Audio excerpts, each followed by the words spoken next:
Exodus 35. Moses assembled the whole Israelite community and said to them, "These are the things the Lord has commanded you to do. For 6 days work is to be done. But the seventh day shall be your holy day, a day of Sabbath rest to the Lord. Whoever does any work on it is to be put to death. Do not light a fire in any of your dwellings on the Sabbath day." Moses said to the whole Israelite community, "This is what the Lord has commanded. From what you have, take an offering for the Lord. Everyone who is willing is to bring to the Lord an offering of gold, silver, and bronze, blue, purple, and scarlet yarn, and fine linen, goat hair, ram skins dyed red, and another type of durable leather, acacia wood, olive oil for the light, spices for the anointing oil, and for the fragrant incense, and onyx stones, and other gems to be mounted on the ephod and breastpiece. All who are skilled among you are to come and make everything the Lord has commanded: the tabernacle with its tent and its covering, clasps, frames, crossbars, posts, and bases, the ark with its poles and the atonement cover and the curtain that shields it, the table with its poles and all its articles, and the bread of the presence, the lampstand that is for light with its accessories, lamps, and oil for the light, the altar of incense with its poles, the anointing oil, and the fragrant incense, the curtain for the doorway at the entrance to the tabernacle, the altar of burnt offering with its bronze grating, its poles, and all its utensils, the bronze basin with its stand, the curtains of the courtyard with its posts and bases, and the curtain for the entrance to the courtyard, the tent pegs for the tabernacle and for the courtyard, and their ropes, the woven garments worn for ministering in the sanctuary, both the sacred garments for Aaron the priest, and the garments for his sons when they serve as priests. Then the whole Israelite community withdrew from Moses' presence, and everyone who was willing and whose heart moved them came and brought an offering to the Lord for the work on the tent of meeting, for all its service, and for the sacred garments. All who were willing, men and women alike, came and brought gold jewelry of all kinds, brooches, earrings, rings, and ornaments. They all presented their gold as a wave offering to the Lord. Everyone who had blue, purple, or scarlet yarn, or fine linen, or goat hair, ram skins dyed red, or the other durable leather, brought them. Those presenting an offering of silver or bronze brought it as an offering to the Lord, and everyone who had acacia wood for any part of the work brought it. Every skilled woman spun with her hands and brought what she had spun, blue, purple, or scarlet yarn or fine linen. And all the women who were willing and had the skill spun the goat hair.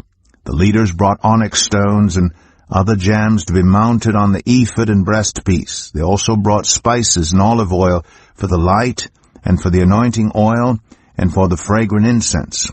All the Israelite men and women who were willing brought to the Lord freewill offerings for all the work the Lord through Moses had commanded them to do.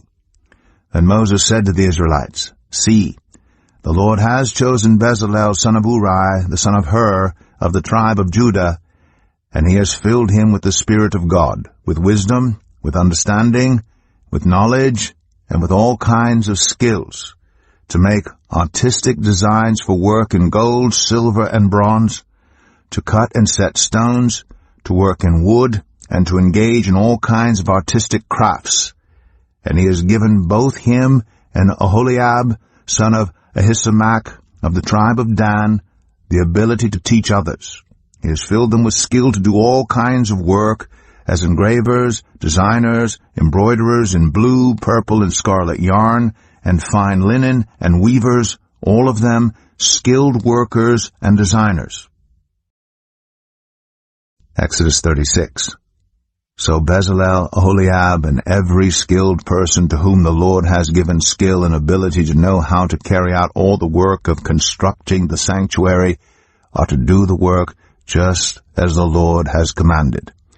Then Moses summoned Bezalel and Aholiab, and every skilled person to whom the Lord had given ability and who was willing to come and do the work. They received from Moses all the offerings the Israelites had brought to carry out the work of constructing the sanctuary.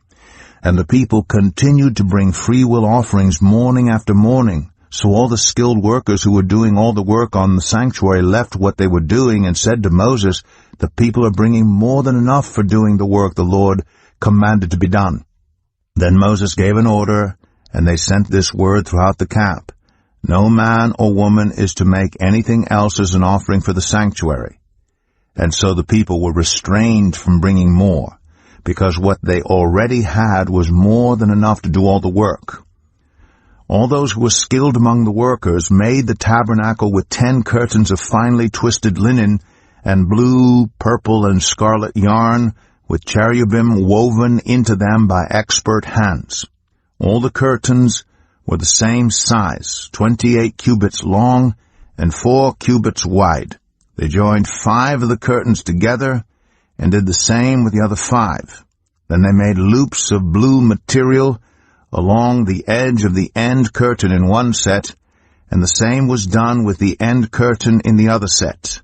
They also made 50 loops on one curtain and 50 loops on the end curtain of the other set, with the loops opposite each other. Then they made 50 gold clasps and used them to fasten the 2 sets of curtains together so that the tabernacle was a unit.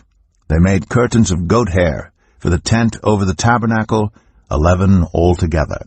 All 11 curtains were the same size, 30 cubits long and 4 cubits wide. They joined 5 of the curtains into one set and the other 6 into another set. Then they made 50 loops along the edge of the end curtain in one set and also along the edge of the end curtain in the other set. They made 50 bronze clasps to fasten the tent together as a unit. Then they made for the tent a covering of ram skins dyed red, and over that a covering of the other durable leather. They made upright frames of acacia wood for the tabernacle. Each frame was 10 cubits long and 1.5 cubits wide, with 2 projections set parallel to each other. They made all the frames of the tabernacle in this way. They made 20 frames for the south side of the tabernacle, and made 40 silver bases to go under them, 2 bases for each frame, 1 under each projection. For the other side, the north side of the tabernacle, they made 20 frames and 40 silver bases, 2 under each frame. They made 6 frames for the far end, that is the west end of the tabernacle, and 2 frames were made for the corners of the tabernacle at the far end. At these 2 corners the frames were double from the bottom all the way to the top and fitted into a single ring. Both were made alike. So there were 8 frames and 16 silver bases, 2 under each frame. They also made crossbars of acacia wood, 5 for the frames on one side of the tabernacle, 5 for those on the other side, and 5 for the frames on the west, at the far end of the tabernacle. They made the center crossbar so that it extended from end to end at the middle of the frames. They overlaid the frames with gold and made gold rings to hold the crossbars. They also overlaid the crossbars with gold. They made the curtain of blue, purple, and scarlet yarn and finely twisted linen, with cherubim woven into it by a skilled worker. They made 4 posts of acacia wood for it, and overlaid them with gold. They made gold hooks for them, and cast their 4 silver bases. For the entrance to the tent, they made a curtain of blue, purple, and scarlet yarn, and finely twisted linen, the work of an embroiderer. And they made 5 posts with hooks for them. They overlaid the tops of the posts and their bands with gold, and made their 5 bases of bronze. Exodus 37.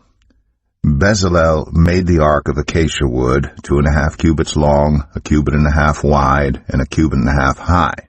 He overlaid it with pure gold, both inside and out, and made a gold molding around it. He cast 4 gold rings for it, and fastened them to its 4 feet, with 2 rings on one side and 2 rings on the other. Then he made poles of acacia wood, and overlaid them with gold. And he inserted the poles into the rings on the sides of the ark to carry it. He made the atonement cover of pure gold, 2.5 cubits long and 1.5 cubits wide.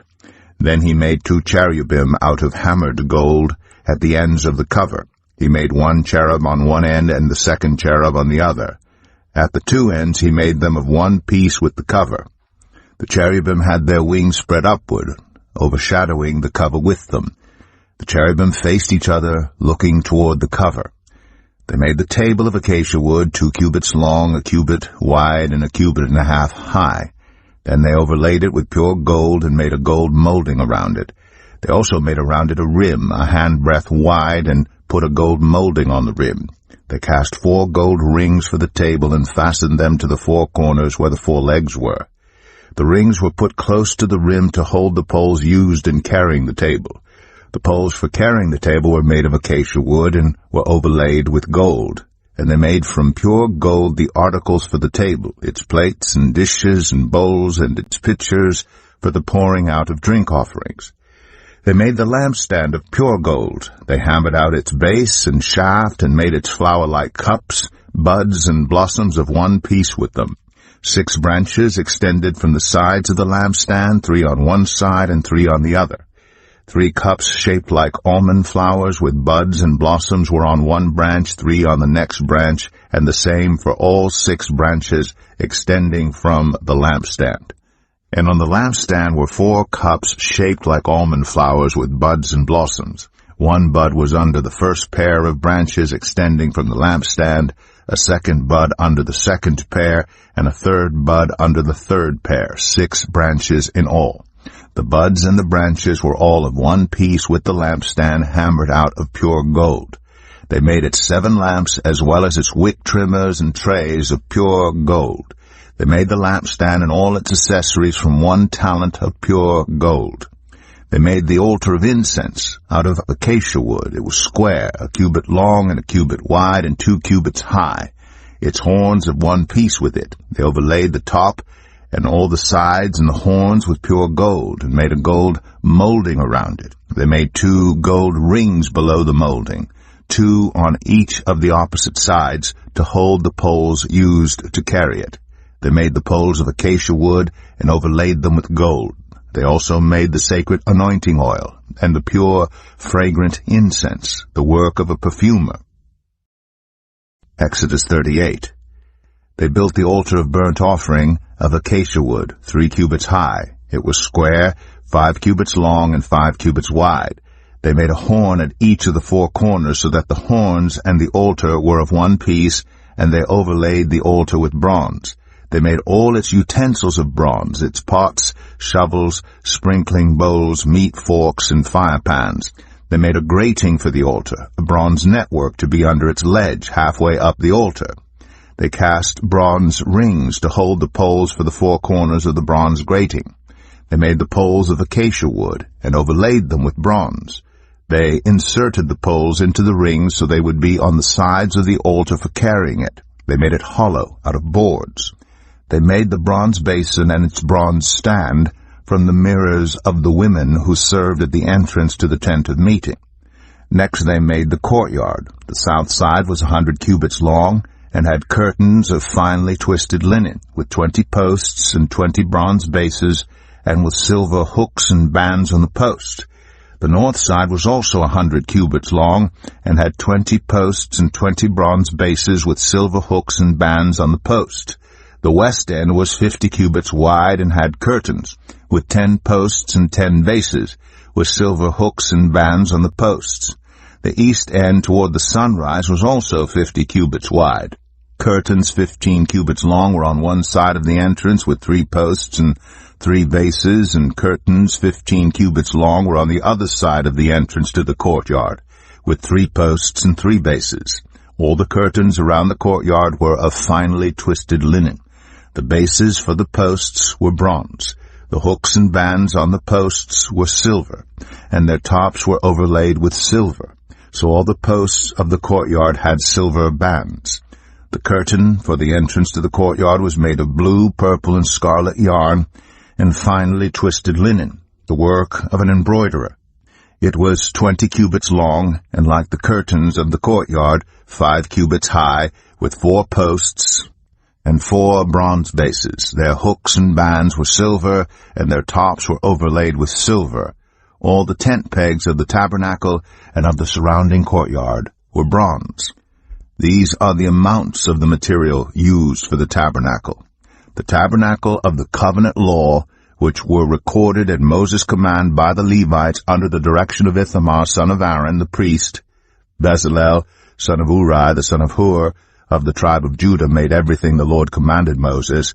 With him was Oholiab, son of Ahisamach, of the tribe of Dan, an engraver and designer, and an embroiderer in blue, purple, and scarlet yarn and fine linen. The total amount of the gold from the wave offering used for all the work on the sanctuary was 29 talents and 730 shekels, according to the sanctuary shekel. The silver obtained from those of the community who were counted in the census was 100 talents and 1,775 shekels, according to the sanctuary shekel. 1 becca per person, that is half a shekel, according to the sanctuary shekel, from everyone who had crossed over to those counted, 20 years old or more, a total of 603,550 men. The 100 talents of silver were used to cast the bases for the sanctuary and for the curtain, 100 bases from the 100 talents, 1 talent for each base. They used the 1,775 shekels to make the hooks for the posts, to overlay the tops of the posts, and to make their bands. The bronze from the wave offering was 70 talents and 2,400 shekels. They used it to make the bases for the entrance to the tent of meeting, the bronze altar with its bronze grating and all its utensils, the bases for the surrounding courtyard and those for its entrance, and all the tent pegs for the tabernacle and those for the surrounding courtyard. Exodus 39. From the blue, purple, and scarlet yarn, they made woven garments for ministering in the sanctuary. They also made sacred garments for Aaron, as the Lord commanded Moses. They made the ephod of gold, and of blue, purple, and scarlet yarn, and of finely twisted linen. They hammered out thin sheets of gold, and cut strands to be worked into the blue, purple, and scarlet yarn, and fine linen, the work of skilled hands. They made shoulder pieces for the ephod, which were attached to 2 of its corners, so it could be fastened. Its skillfully woven waistband was like it, of 1 piece, with the ephod, and made with gold, and with blue, purple, and scarlet yarn, and with finely twisted linen, as the Lord commanded Moses. They mounted the onyx stones in gold filigree settings, and engraved them like a seal with the names of the sons of Israel. Then they fastened them on the shoulder pieces of the ephod as memorial stones for the sons of Israel, as the Lord commanded Moses. They fastened the breastpiece, the work of a skilled craftsman. They made it like the ephod, of gold, and of blue, purple, and scarlet yarn, and of finely twisted linen. It was square, a span long, and a span wide, and folded double. Then they mounted 4 rows of precious stones on it. The first row was cornelian, chrysolite, and beryl. The second row was turquoise, lapis lazuli, and emerald. The third row was jacinth, agate, and amethyst. The fourth row was topaz, onyx, and jasper. They were mounted in gold filigree settings. There were 12 stones, 1 for each of the names of the sons of Israel, each engraved like a seal with the name of one of the 12 tribes. For the breastpiece they made braided chains of pure gold like a rope. They made 2 gold filigree settings and 2 gold rings, and fastened the rings to 2 of the corners of the breastpiece. They fastened the 2 gold chains to the rings at the corners of the breastpiece, and the other ends of the chains to the 2 settings, attaching them to the shoulder pieces of the ephod at the front.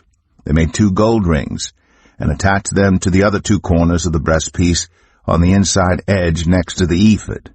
Then they made 2 more gold rings, and attached them to the bottom of the shoulder pieces on the front of the ephod, close to the seam, just above the waistband of the ephod.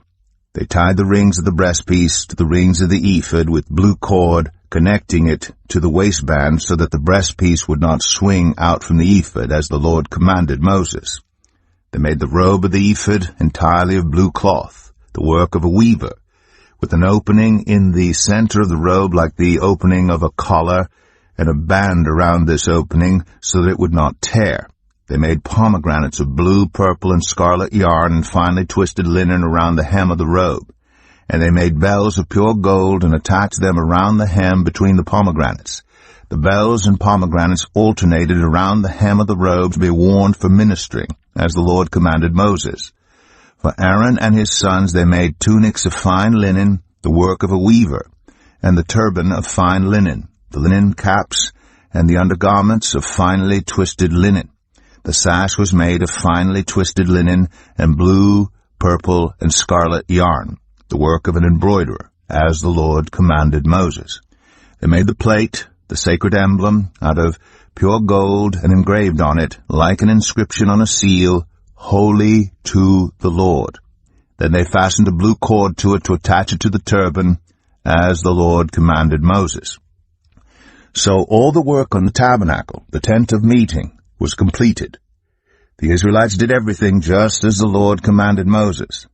Then they brought the tabernacle to Moses, the tent and all its furnishings, its clasps, frames, crossbars, posts, and bases, the covering of ram skins dyed red, and the covering of another durable leather, and the shielding curtain, the ark of the covenant law with its poles, and the atonement cover, the table with all its articles, and the bread of the presence, the pure gold lampstand with its row of lamps and all its accessories, and the olive oil for the light, the gold altar, the anointing oil, the fragrant incense, and the curtain for the entrance to the tent, the bronze altar with its bronze grating, its poles and all its utensils, the basin with its stand, the curtains of the courtyard with its posts and bases, and the curtain for the entrance to the courtyard, the ropes and tent pegs for the courtyard, all the furnishings for the tabernacle, the tent of meeting, and the woven garments worn for ministering in the sanctuary,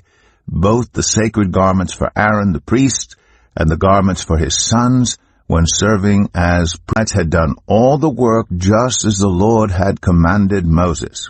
Moses inspected the work and saw that they had done it just as the Lord had commanded. So Moses blessed them. Exodus 40.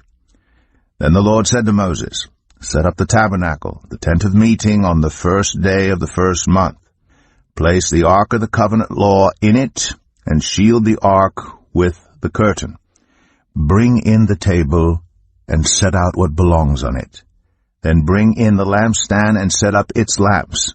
Place the gold altar of incense in front of the ark of the covenant law, and put the curtain at the entrance to the tabernacle. Place the altar of burnt offering in front of the entrance to the tabernacle, the tent of meeting. Place the basin between the tent of meeting and the altar, and put water in it. Set up the courtyard around it, and put the curtain at the entrance to the courtyard.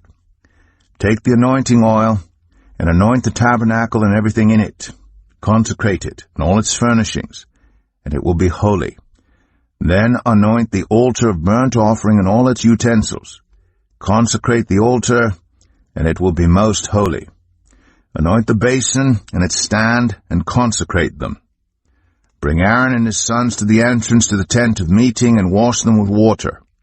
Then dress Aaron in the sacred garments. Anoint him, and consecrate him so he may serve me as priest. Bring his sons, and dress them in tunics. Anoint them just as you anointed their father, so they may serve me as priests. Their anointing will be to a priesthood that will continue throughout their generations. Moses did everything just as the Lord commanded him. So the tabernacle was set up on the first day of the first month in the second year. When Moses set up the tabernacle, he put the bases in place, erected the frames, inserted the crossbars, and set up the posts. Then he spread the tent over the tabernacle, and put the covering over the tent, as the Lord commanded him.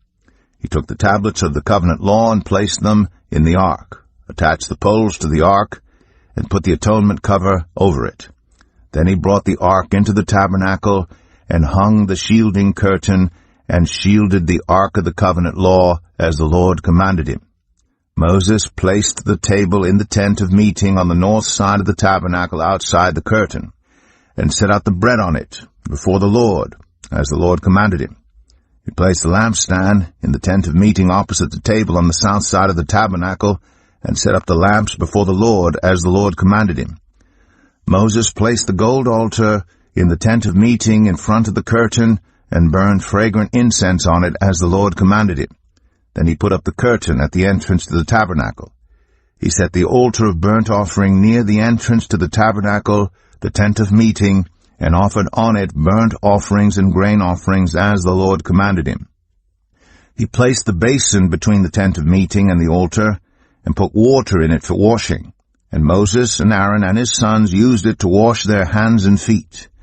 They washed whenever they entered the tent of meeting or approached the altar, as the Lord commanded Moses. Then Moses set up the courtyard around the tabernacle and altar, and put up the curtain at the entrance to the courtyard, and so Moses finished the work. Then the cloud covered the tent of meeting, and the glory of the Lord filled the tabernacle. Moses could not enter the tent of meeting because the cloud had settled on it, and the glory of the Lord filled the tabernacle. In all the travels of the Israelites, whenever the cloud lifted from above the tabernacle, they would set out. But if the cloud did not lift, they did not set out until the day it lifted. So the cloud of the Lord was over the tabernacle by day, and fire was in the cloud by night, in the sight of all the Israelites during all their travels. The Book of Leviticus, Chapter 1. The Lord called to Moses and spoke to him from the tent of meeting. He said, "Speak to the Israelites and say to them, when anyone among you brings an offering to the Lord, bring as your offering an animal from either the herd or the flock. If the offering is a burnt offering from the herd, you are to offer a male without defect. You must present it at the entrance to the tent of meeting, so that it will be acceptable to the Lord. You are to lay your hand on the head of the burnt offering, and it will be accepted on your behalf to make atonement for you. You are to slaughter the young bull before the Lord, and then Aaron's sons, the priest, shall bring the blood and splash it against the sides of the altar at the entrance to the tent of meeting. You are to skin the burnt offering and cut it into pieces. The sons of Aaron, the priests, are to put fire on the altar and arrange wood on the fire. Then Aaron's sons, the priests, shall arrange the pieces, including the head and the fat, on the wood that is burning on the altar. You are to wash the internal organs and the legs with water, and the priest is to burn all of it on the altar. It is a burnt offering, a food offering, an aroma pleasing to the Lord. If the offering is a burnt offering from the flock, from either the sheep or the goats, you are to offer a male without defect. You are to slaughter it on the north side of the altar before the Lord, and Aaron's sons, the priests, shall splash its blood against the sides of the altar. You are to cut it into pieces, and the priest shall arrange them, including the head and the fat, on the wood that is burning on the altar. You are to wash the internal organs and the legs with water, and the priest is to bring all of them and burn them on the altar. It is a burnt offering, a food offering, an aroma pleasing to the Lord. If the offering to the Lord is a burnt offering of birds, you are to offer a dove or a young pigeon.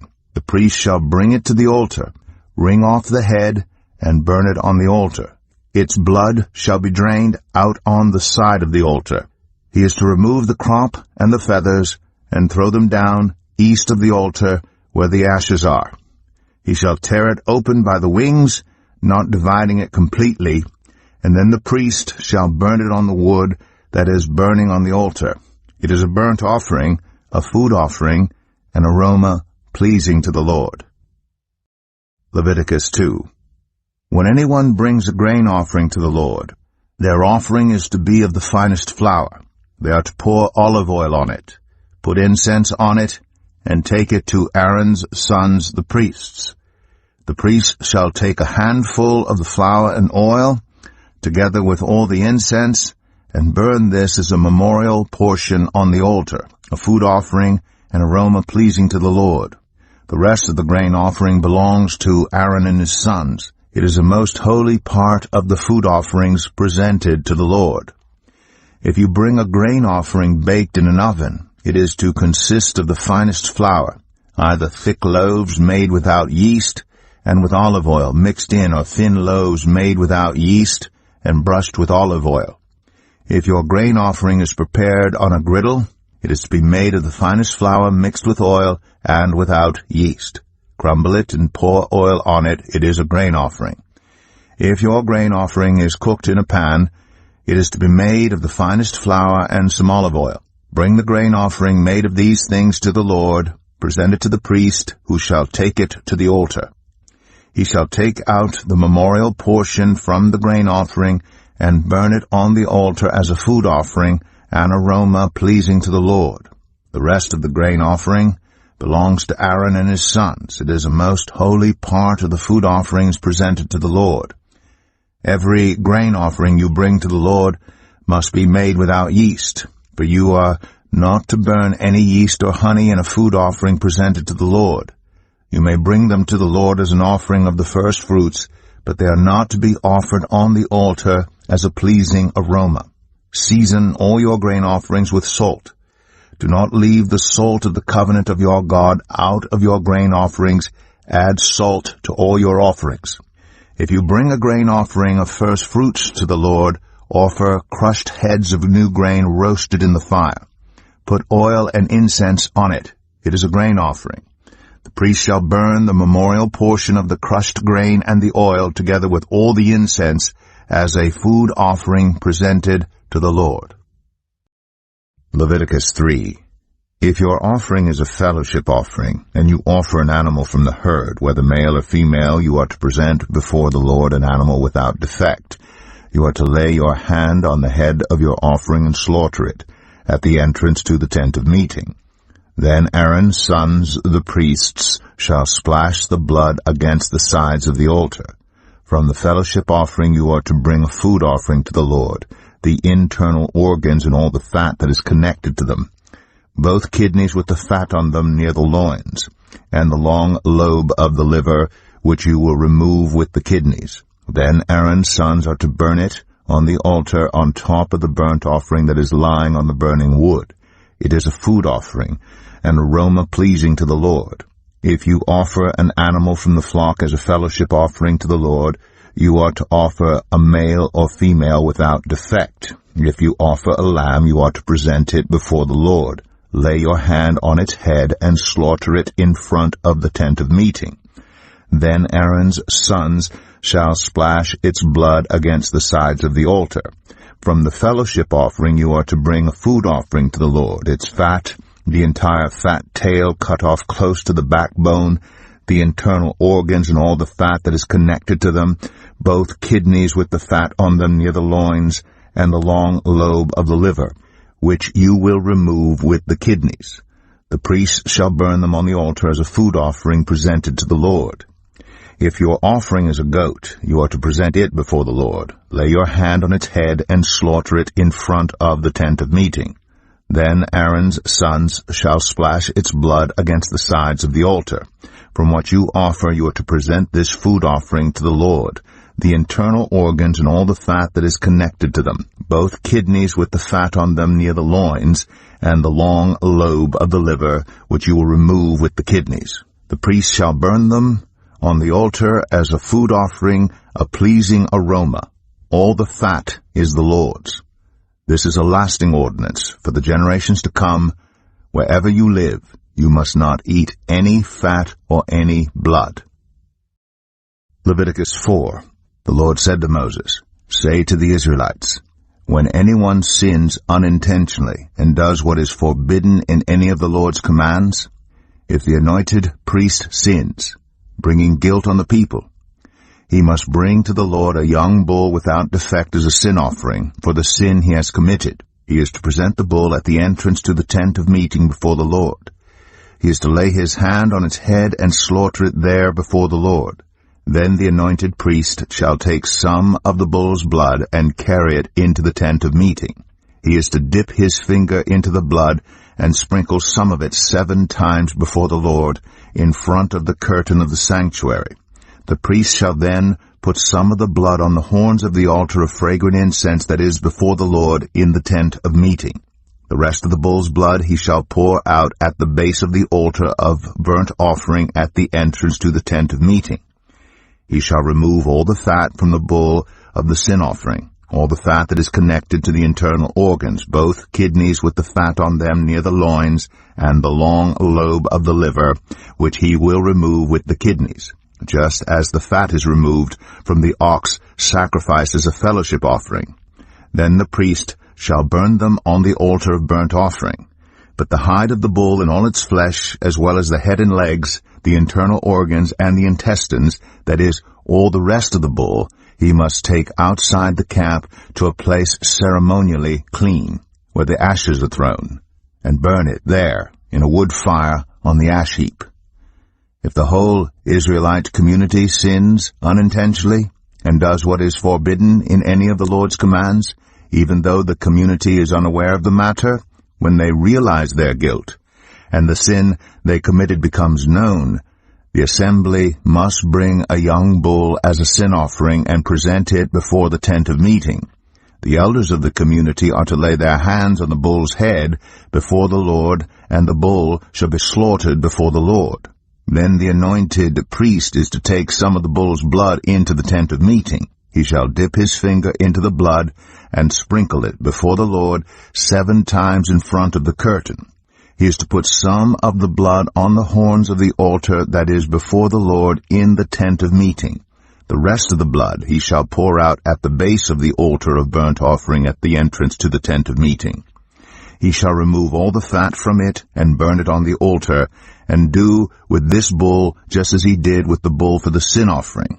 In this way the priest will make atonement for the community, and they will be forgiven. Then he shall take the bull outside the camp and burn it as he burned the first bull. This is the sin offering for the community. When a leader sins unintentionally and does what is forbidden in any of the commands of the Lord his God, when he realizes his guilt and the sin he has committed becomes known, he must bring as his offering a male goat without defect. He is to lay his hand on the goat's head and slaughter it at the place where the burnt offering is slaughtered before the Lord. It is a sin offering. Then the priest shall take some of the blood of the sin offering with his finger and put it on the horns of the altar of burnt offering and pour out the rest of the blood at the base of the altar. He shall burn all the fat on the altar as he burned the fat of the fellowship offering. In this way the priest will make atonement for the leader's sin, and he will be forgiven. If any member of the community sins unintentionally and does what is forbidden in any of the Lord's commands, when they realize their guilt and the sin they have committed becomes known, they must bring as their offering for the sin they committed a female goat without defect. They are to lay their hand on the head of the sin offering and slaughter it at the place of the burnt offering. Then the priest is to take some of the blood with his finger and put it on the horns of the altar of burnt offering and pour out the rest of the blood at the base of the altar. They shall remove all the fat, just as the fat is removed from the fellowship offering, and the priest shall burn it on the altar as an aroma pleasing to the Lord. In this way the priest will make atonement for them, and they will be forgiven. If someone brings a lamb as their sin offering, they are to bring a female without defect. They are to lay their hand on its head and slaughter it for a sin offering at the place where the burnt offering is slaughtered. Then the priest shall take some of the blood of the sin offering with his finger and put it on the horns of the altar of burnt offering and pour out the rest of the blood at the base of the altar. They shall remove all the fat, just as the fat is removed from the lamb of the fellowship offering, and the priest shall burn it on the altar on top of the food offerings presented to the Lord. In this way the priest shall make atonement for them for the sin they have committed, and they will be forgiven. Leviticus 5. If anyone sins because they do not speak up when they hear a public charge to testify regarding something they have seen or learned about, they will be held responsible. If anyone becomes aware that they are guilty, if they unwittingly touch anything ceremonially unclean, whether the carcass of an unclean animal, wild or domestic, or of any unclean creature that moves along the ground, and they are unaware that they have become unclean, but then they come to realize their guilt, or if they touch human uncleanness, anything that would make them unclean, even though they are unaware of it, but then they learn of it and realize their guilt, or if anyone thoughtlessly takes an oath to do anything, whether good or evil, in any matter one might carelessly swear about, even though they are unaware of it, but then they learn of it and realize their guilt. When anyone becomes aware that they are guilty in any of these matters, they must confess in what way they have sinned. As a penalty for the sin they have committed, they must bring to the Lord a female lamb or goat from the flock as a sin offering, and the priest shall make atonement for them for their sin. Anyone who cannot afford a lamb is to bring 2 doves or 2 young pigeons to the Lord as a penalty for their sin, one for a sin offering and the other for a burnt offering. They are to bring them to the priest, who shall first offer the one for the sin offering. He is to wring its head from its neck, not dividing it completely, and is to splash some of the blood of the sin offering against the side of the altar. The rest of the blood must be drained out at the base of the altar. It is a sin offering. The priest shall then offer the other as a burnt offering in the prescribed way, and make atonement for them for the sin they have committed, and they will be forgiven. If, however, they cannot afford 2 doves or 2 young pigeons, they are to bring as an offering for their sin 1/10 of an ephah of the finest flour for a sin offering. They must not put olive oil or incense on it, because it is a sin offering. They are to bring it to the priest, who shall take a handful of it as a memorial portion and burn it on the altar on top of the food offerings presented to the Lord. It is a sin offering. In this way the priest will make atonement for them for any of these sins they have committed, and they will be forgiven. The rest of the offering will belong to the priest, as in the case of the grain offering.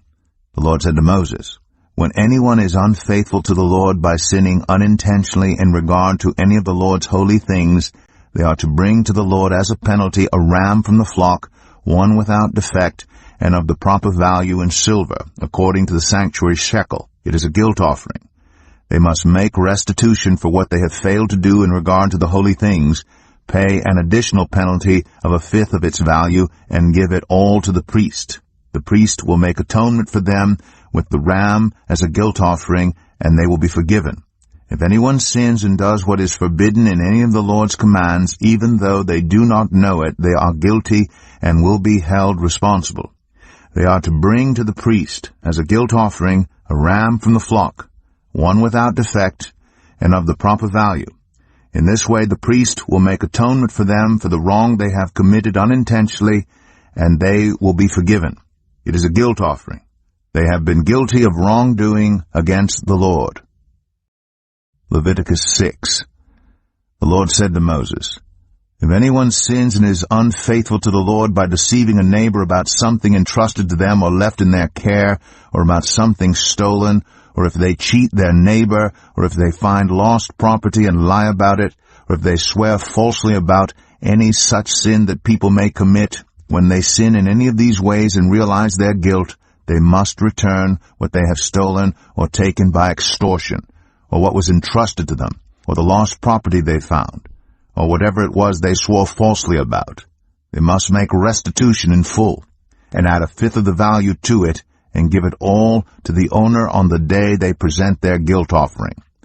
And as a penalty, they must bring to the priest, that is, to the Lord, their guilt offering, a ram from the flock, one without defect, and of the proper value. In this way the priest will make atonement for them before the Lord, and they will be forgiven for any of the things they did that made them guilty." The Lord said to Moses, "Give Aaron and his sons this command. These are the regulations for the burnt offering. The burnt offering is to remain on the altar hearth throughout the night, till morning, and the fire must be kept burning on the altar. The priest shall then put on his linen clothes, with linen undergarments next to his body, and shall remove the ashes of the burnt offering that the fire has consumed on the altar, and place them beside the altar. Then he is to take off these clothes and put on others, and carry the ashes outside the camp to a place that is ceremonially clean. The fire on the altar must be kept burning. It must not go out. Every morning the priest is to add firewood and arrange the burnt offering on the fire, and burn the fat of the fellowship offerings on it. The The fire must be kept burning on the altar continuously. It must not go out. These are the regulations for the grain offering. Aaron's sons are to bring it before the Lord in front of the altar. The priest is to take a handful of the finest flour and some olive oil together with all the incense on the grain offering and burn the memorial portion on the altar as an aroma pleasing to the Lord. Aaron and his sons shall eat the rest of it, but it is to be eaten without yeast in the sanctuary area. They are to eat it in the courtyard of the tent of meeting. It must not be baked with yeast. I have given it as their share of the food offerings presented to me. Like the sin offering and the guilt offering, it is most holy. Any male descendant of Aaron may eat it. For all generations to come, it is his perpetual share of the food offerings presented to the Lord. Whatever touches them will become holy. The Lord also said to Moses, This is the offering Aaron and his sons are to bring to the Lord on the day he is anointed, 1/10 of an ephah of the finest flour as a regular grain offering, half of it in the morning and half in the evening. It must be prepared with oil on a griddle. Bring it well mixed and present the grain offering broken in pieces as an aroma pleasing to the Lord. The son who is to succeed him as anointed priest shall prepare it. It is the Lord's perpetual share and is to be burned completely. Every grain offering of a priest shall be burned completely. It must not be eaten. The Lord said to Moses, Say to Aaron and his sons, These are the regulations for the sin offering. The sin offering is to be slaughtered before the Lord in the place the burnt offering is slaughtered. It is most holy. The priest who offers it shall eat it. It is to be eaten in the sanctuary area, in the courtyard of the tent of meeting. Whatever touches any of the flesh will become holy. And if any of the blood is spattered on a garment, you must wash it in the sanctuary area. The clay pot the meat is cooked in must be broken. But if it is cooked in a bronze pot, the pot is to be scoured and rinsed with water. Any male in a priest's family may eat it. It is most holy. But any sin offering whose blood is brought into the tent of meeting to make atonement in the holy place must not be eaten. It must be burned up.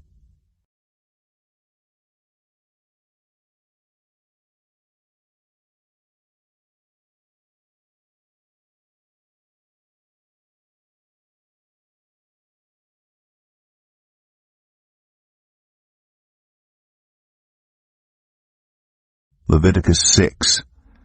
The Lord said to Moses, If anyone sins and is unfaithful to the Lord by deceiving a neighbor about something entrusted to them or left in their care, or about something stolen, or if they cheat their neighbor, or if they find lost property and lie about it, or if they swear falsely about any such sin that people may commit, when they sin in any of these ways and realize their guilt, they must return what they have stolen or taken by extortion, or what was entrusted to them, or the lost property they found, or whatever it was they swore falsely about.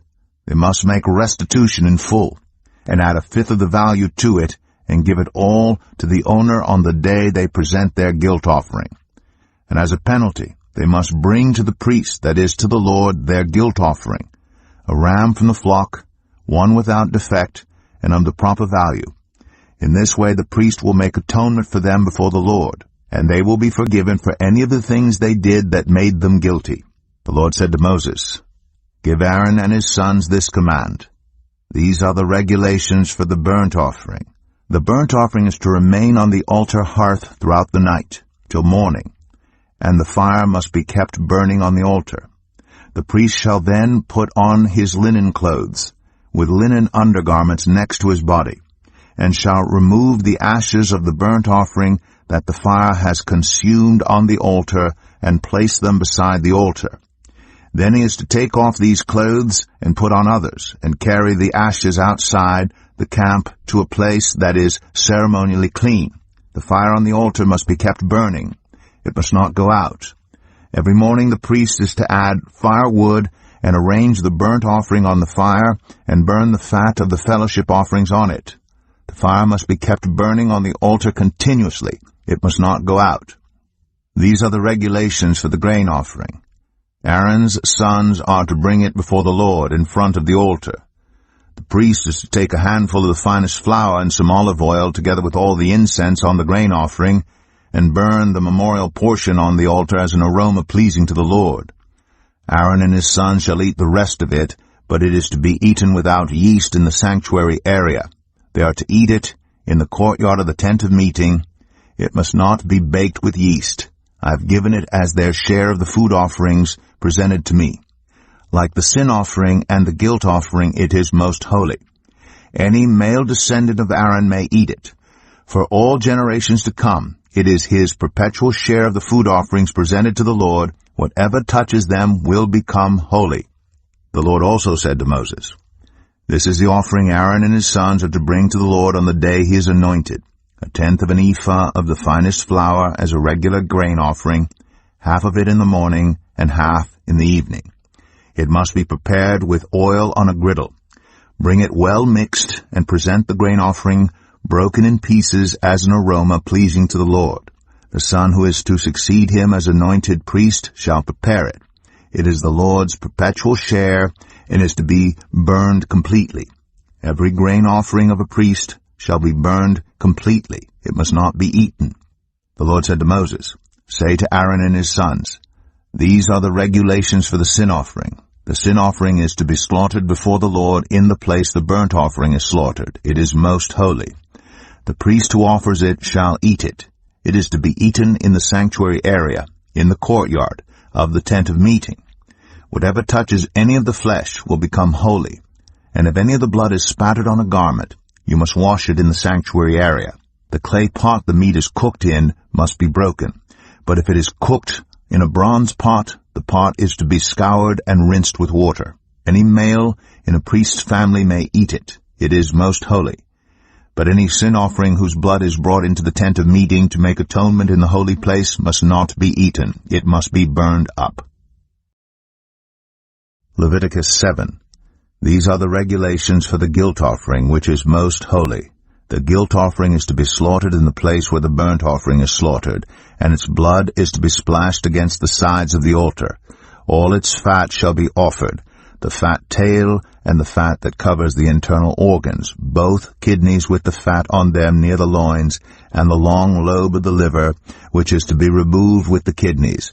The priest shall burn them on the altar as a food offering presented to the Lord.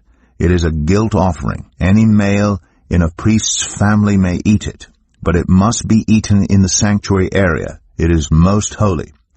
The same law applies to both the sin offering and the guilt offering. They belong to the priest who makes atonement with them. The priest who offers a burnt offering for anyone may keep its hide for himself. Every grain offering baked in an oven or cooked in a pan or on a griddle belongs to the priest who offers it. And every grain offering, whether mixed with olive oil or dry, belongs equally to all the sons of Aaron. These are the regulations for the fellowship offering anyone may present to the Lord. If they offer it as an expression of thankfulness, then along with this thank offering they are to offer thick loaves made without yeast and with olive oil mixed in, thin loaves made without yeast and brushed with oil, and thick loaves of the finest flour well kneaded and with oil mixed in. Along with their fellowship offering of thanksgiving, they are to present an offering with thick loaves of bread made with yeast. They are to bring one of each kind as an offering, a contribution to the Lord. It belongs to the priest who splashes the blood of the fellowship offering against the altar. The meat of their fellowship offering of thanksgiving must be eaten on the day it is offered. They must leave none of it till morning. If, however, their offering is the result of a vow, or is a free will offering, the sacrifice shall be eaten on the day they offer it. But anything left over may be eaten on the next day. Any meat of the sacrifice left over till the third day must be burned up. If any meat of the fellowship offering is eaten on the third day, the one who offered it will not be accepted. It will not be reckoned to their credit, for it has become impure. The person who eats any of it will be held responsible. Meat that touches anything ceremonially unclean must not be eaten. It must be burned up. As for other meat, anyone ceremonially clean may eat it. But if anyone who is unclean eats any meat of the fellowship offering belonging to the Lord, they must be cut off from their people. Anyone who touches something unclean, whether human uncleanness or an unclean animal or any unclean creature that moves along the ground and then eats any of the meat of the fellowship offering belonging to the Lord must be cut off from their people. The Lord said to Moses, "Say to the Israelites, do not eat any of the fat of cattle, sheep, or goats. The fat of an animal found dead or torn by wild animals may be used for any other purpose, but you must not eat it. Anyone who eats the fat of an animal from which a food offering may be presented to the Lord must be cut off from their people.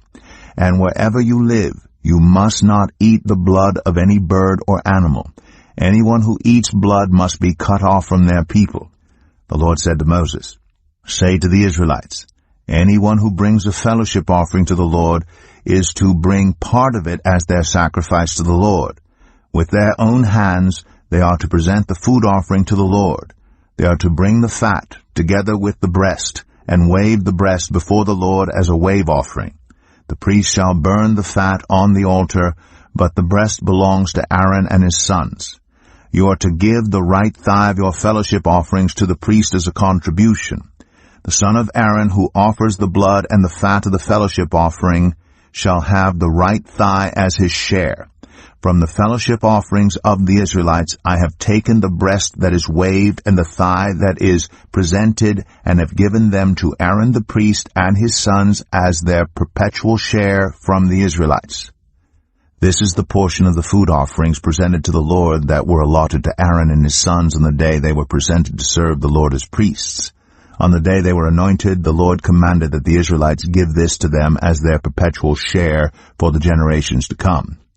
These, then, are the regulations for the burnt offering, the grain offering, the sin offering, the guilt offering, the ordination offering, and the fellowship offering, which the Lord gave Moses at Mount Sinai in the desert of Sinai on the day he commanded the Israelites to bring their offerings to the Lord. Leviticus 8. The Lord said to Moses, "Bring Aaron and his sons, their garments, the anointing oil, the bull for the sin offering, the 2 rams and the basket containing bread made without yeast, and gather the entire assembly at the entrance to the tent of meeting." Moses did as the Lord commanded him, and the assembly gathered at the entrance to the tent of meeting. Moses said to the assembly, "This is what the Lord has commanded to be done." Then Moses brought Aaron and his sons forward and washed them with water. He put the tunic on Aaron, tied the sash around him, clothed him with the robe, and put the ephod on him. He also fastened the ephod with a decorative waistband, which he tied around him. He placed the breastpiece on him and put the Urim and the Thummim in the breastpiece. Then he placed the turban on Aaron's head and set the gold plate, the sacred emblem, on the front of it, as the Lord commanded Moses. Then Moses took the anointing oil and anointed the tabernacle and everything in it, and so consecrated them. He sprinkled some of the oil on the altar 7 times, anointing the altar and all its utensils and the basin with its stand to consecrate them. He poured some of the anointing oil on Aaron's head and anointed him to consecrate him. Then he brought Aaron's sons forward, put tunics on them, tied sashes around them, and fastened caps on them as the Lord commanded Moses. He then presented the bull for the sin offering, and Aaron and his sons laid their hands on its head. Moses slaughtered the bull and took some of the blood, and with his finger he put it on all the horns of the altar to purify the altar. He poured out the rest of the blood at the base of the altar. So he consecrated it to make atonement for it. Moses also took all the fat around the internal organs, the long lobe of the liver, and both kidneys and their fat, and burned it on the altar. But the bull, with its hide, and its flesh, and its intestines, he burned up outside the camp, as the Lord commanded Moses. He then presented the ram for the burnt offering, and Aaron and his sons laid their hands on its head. Then Moses slaughtered the ram and splashed the blood against the sides of the altar. He cut the ram into pieces, and burned the head, the pieces, and the fat. He washed the internal organs and the legs with water, and burned the whole ram on the altar. It was a burnt offering, a pleasing aroma, a food offering presented to the Lord, as the Lord commanded Moses.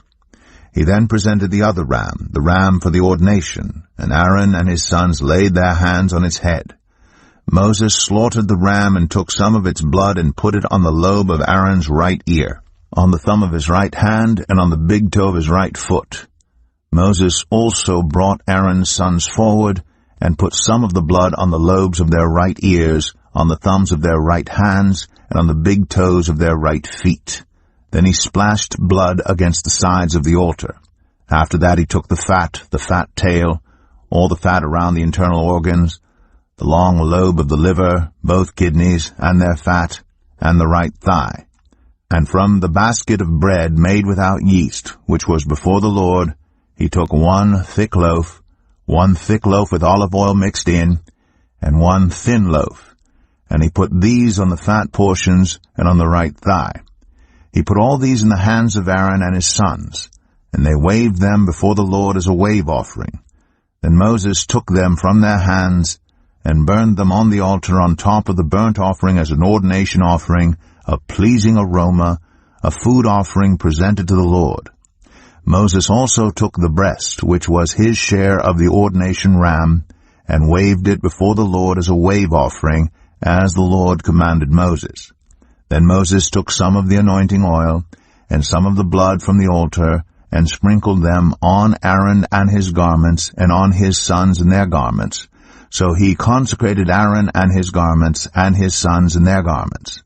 Moses then said to Aaron and his sons, "Cook the meat at the entrance to the tent of meeting, and eat it there with the bread from the basket of ordination offerings, as I was commanded.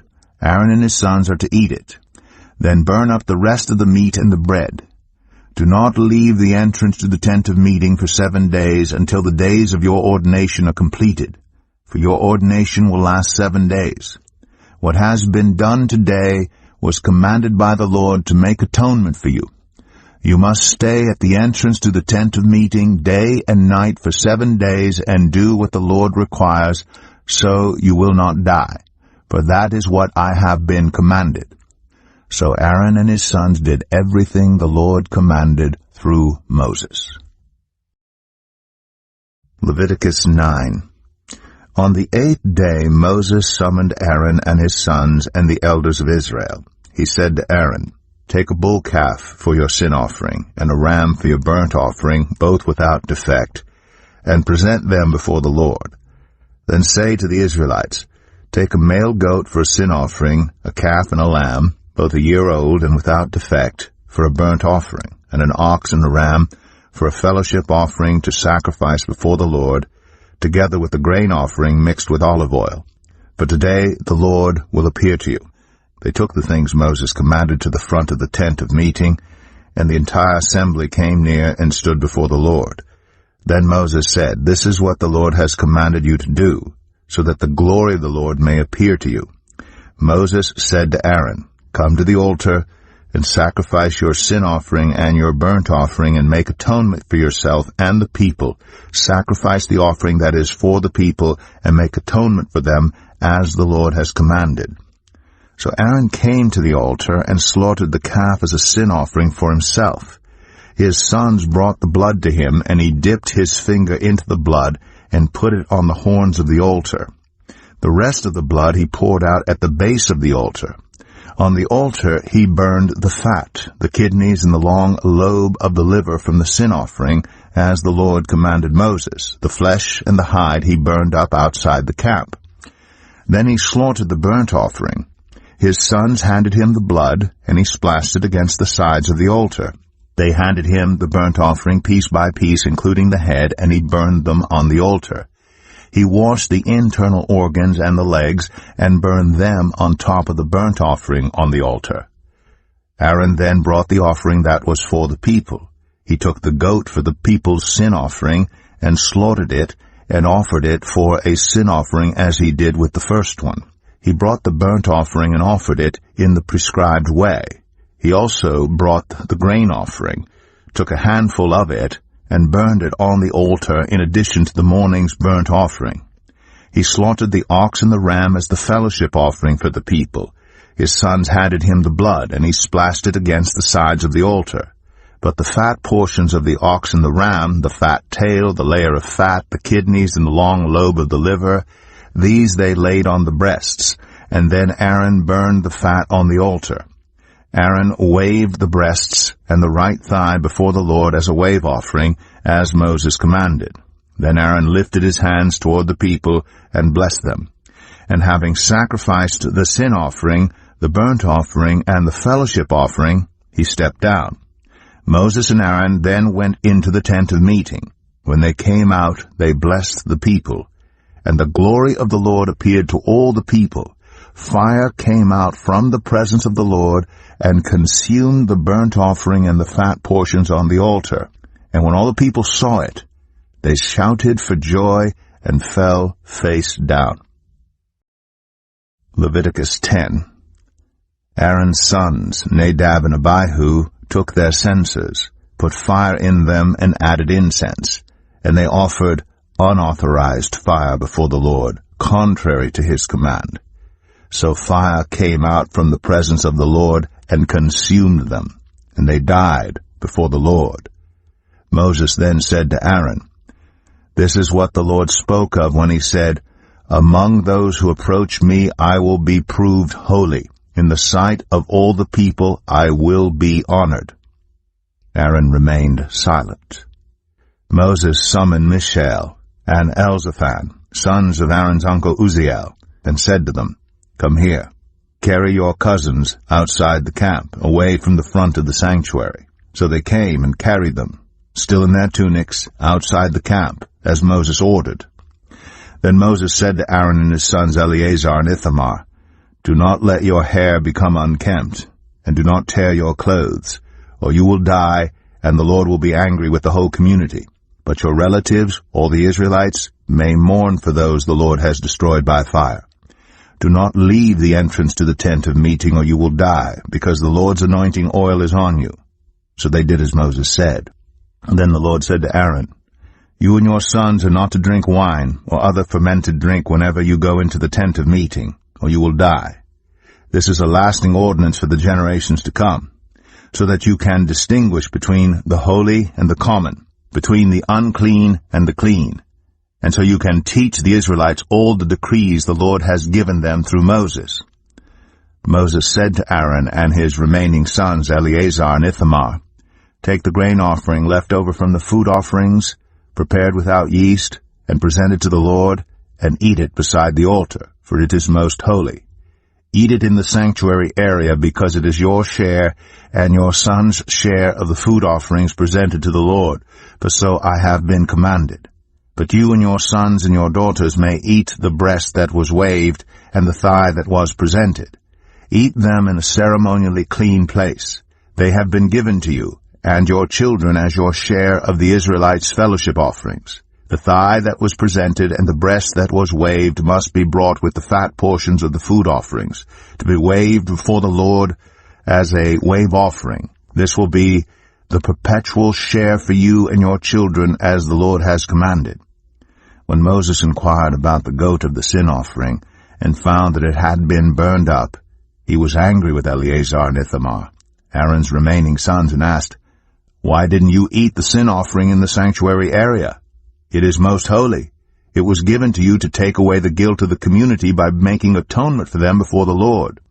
Since its blood was not taken into the holy place, you should have eaten the goat in the sanctuary area as I commanded." Aaron replied to Moses, "Today they sacrifice their sin offering and their burnt offering before the Lord, but such things as this have happened to me. Would the Lord have been pleased if I had eaten the sin offering today?" When Moses heard this, he was satisfied. Leviticus 11. The Lord said to Moses and Aaron, "Say to the Israelites, of all the animals that live on land, these are the ones you may eat. You may eat any animal that has a divided hoof and that chews the cud. There are some that only chew the cud or only have a divided hoof, but you must not eat them. The camel, though it chews the cud, does not have a divided hoof. It is ceremonially unclean for you.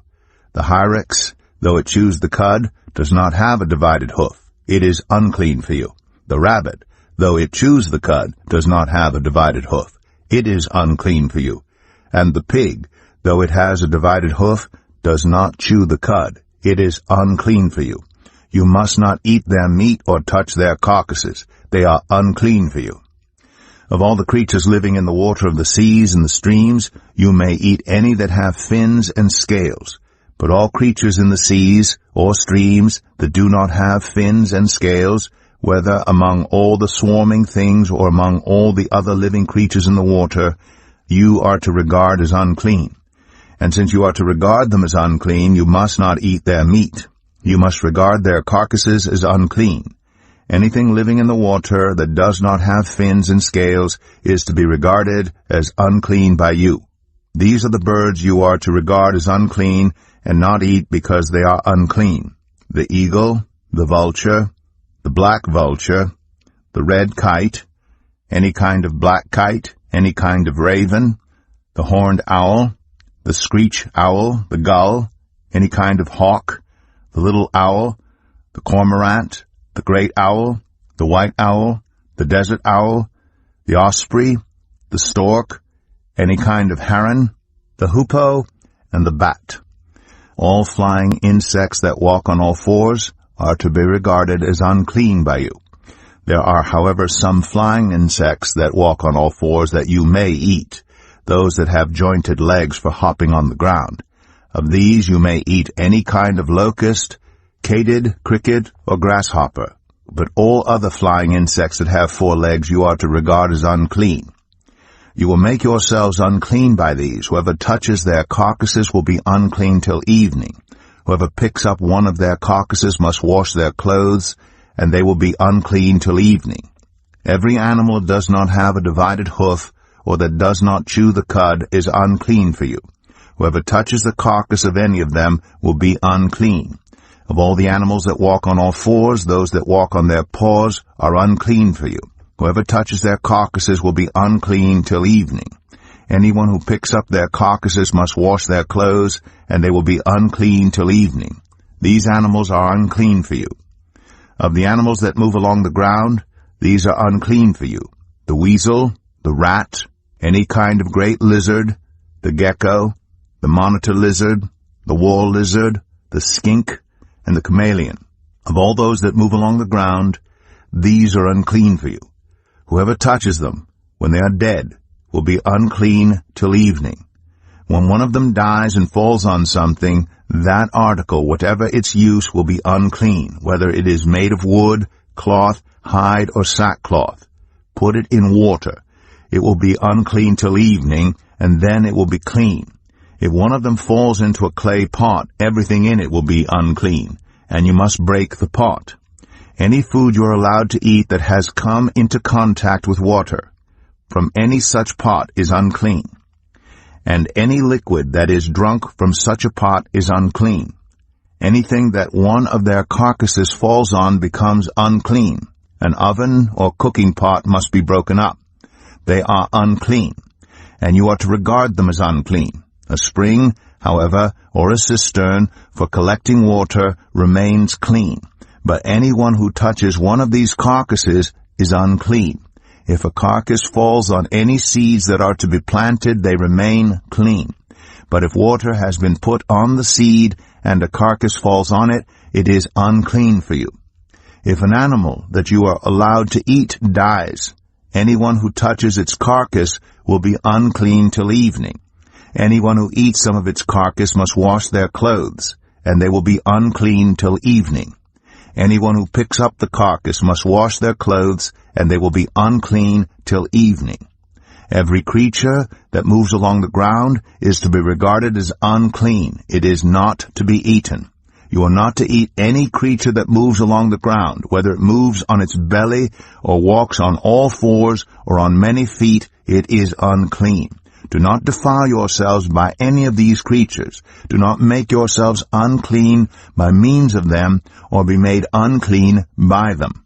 I am the Lord your God. Consecrate yourselves, and be holy, because I am holy. Do not make yourselves unclean by any creature that moves along the ground. I am the Lord, who brought you up out of Egypt to be your God. Therefore be holy, because I am holy. These are the regulations concerning animals, birds, every living thing that moves about in the water, and every creature that moves along the ground. You must distinguish between the unclean and the clean, between living creatures that may be eaten and those that may not be eaten. Leviticus 12. The Lord said to Moses, "Say to the Israelites, a woman who becomes pregnant and gives birth to a son will be ceremonially unclean for 7 days, just as she is unclean during her monthly period. On the 8th day the boy is to be circumcised. Then the woman must wait 33 days to be purified from her bleeding. She must not touch anything sacred or go to the sanctuary until the days of her purification are over. If she gives birth to a daughter for 2 weeks, the woman will be unclean as during her period. Then she must wait 66 days to be purified from her bleeding. When the days of her purification for a son or daughter are over, she is to bring to the priest at the entrance to the tent of meeting a year-old lamb for a burnt offering and a young pigeon or a dove for a sin offering. He shall offer them before the Lord to make atonement for her, and then she will be ceremonially clean from her flow of blood. These are the regulations for the woman who gives birth to a boy or a girl. If she cannot afford a lamb, she is to bring 2 doves or 2 young pigeons, one for a burnt offering and the other for a sin offering. In this way, the priest will make atonement for her, and she will be clean."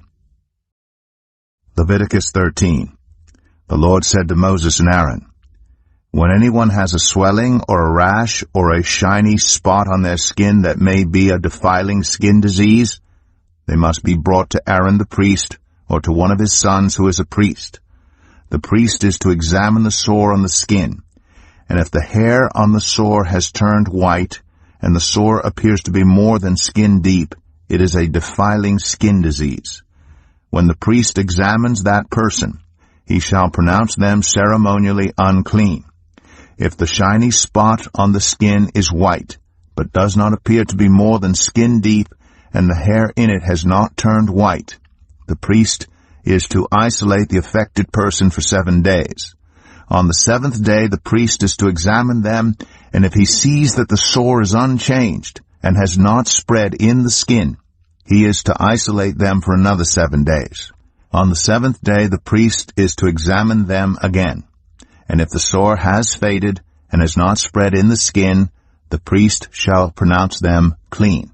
It is only a rash. They must wash their clothes, and they will be clean. But if the rash does spread in their skin after they have shown themselves to the priest to be pronounced clean, they must appear before the priest again. The priest is to examine that person, and if the rash has spread in the skin, he shall pronounce them unclean. It is a defiling skin disease. When anyone has a defiling skin disease, they must be brought to the priest. The priest is to examine them, and if there is a white swelling in the skin that has turned the hair white, and if there is raw flesh in the swelling, it is a chronic skin disease, and the priest shall pronounce them unclean. He is not to isolate them because they are already unclean. If the disease breaks out all over their skin, and, so far as the priest can see, it covers all the skin of the affected person from head to foot, the priest is to examine them, and if the disease has covered their whole body, he shall pronounce them clean. Since it has all turned white, they are clean. But whenever raw flesh appears on them, they will be unclean. When the priest sees the raw flesh, he shall pronounce them unclean. The raw flesh is unclean. They have a defiling disease. If the raw flesh changes and turns white, they must go to the priest. The priest is to examine them, and if the sores have turned white, the priest shall pronounce the affected person clean. Then they will be clean. When someone has a boil on their skin and it heals, and in the place where the boil was, a white swelling or reddish-white spot appears, they must present themselves to the priest. The priest is to examine it, and if it appears to be more than skin deep, and the hair in it has turned white, the priest shall pronounce that person unclean. It is a defiling skin disease that has broken out where the boil was. But if when the priest examines it, there is no white hair in it, and it is not more than skin deep, and has faded, then the priest is to isolate them for 7 days. If it is spreading in the skin, the priest shall pronounce them unclean. It is a defiling disease. But if the spot is unchanged and has not spread, it is only a scar from the boil, and the priest shall pronounce them clean. When someone has a burn on their skin, and a reddish-white or white spot appears in the raw flesh of the burn, the priest is to examine the spot, and if the hair in it has turned white, and it appears to be more than skin deep, it is a defiling disease that has broken out in the burn. The priest shall pronounce them unclean. It is a defiling skin disease. But if the priest examines it, and there is no white hair in the spot, and if it is not more than skin deep, and has faded, then the priest is to isolate them for 7 days. On the 7th day the priest is to examine that person, and if it is spreading in the skin, the priest shall pronounce them unclean. It is a defiling skin disease. If, however, the spot is unchanged and has not spread in the skin but has faded, it is a swelling from the burn, and the priest shall pronounce them clean. It is only a scar from the burn. If a man or woman has a sore on their head or chin, the priest is to examine the sore, and if it appears to be more than skin deep, and the hair in it is yellow and thin, the priest shall pronounce them unclean. It is a defiling skin disease on the head or chin. But if when the priest examines the sore, it does not seem to be more than skin deep, and there is no black hair in it, then the priest is to isolate the affected person for 7 days. On the 7th day the priest is to examine the sore, and if it has not spread and there is no yellow hair in it, and it does not appear to be more than skin deep, then the man or woman must shave themselves, except for the affected area, and the priest is to keep them isolated another 7 days.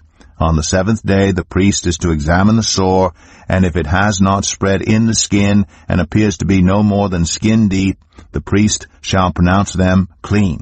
They must wash their clothes, and they will be clean.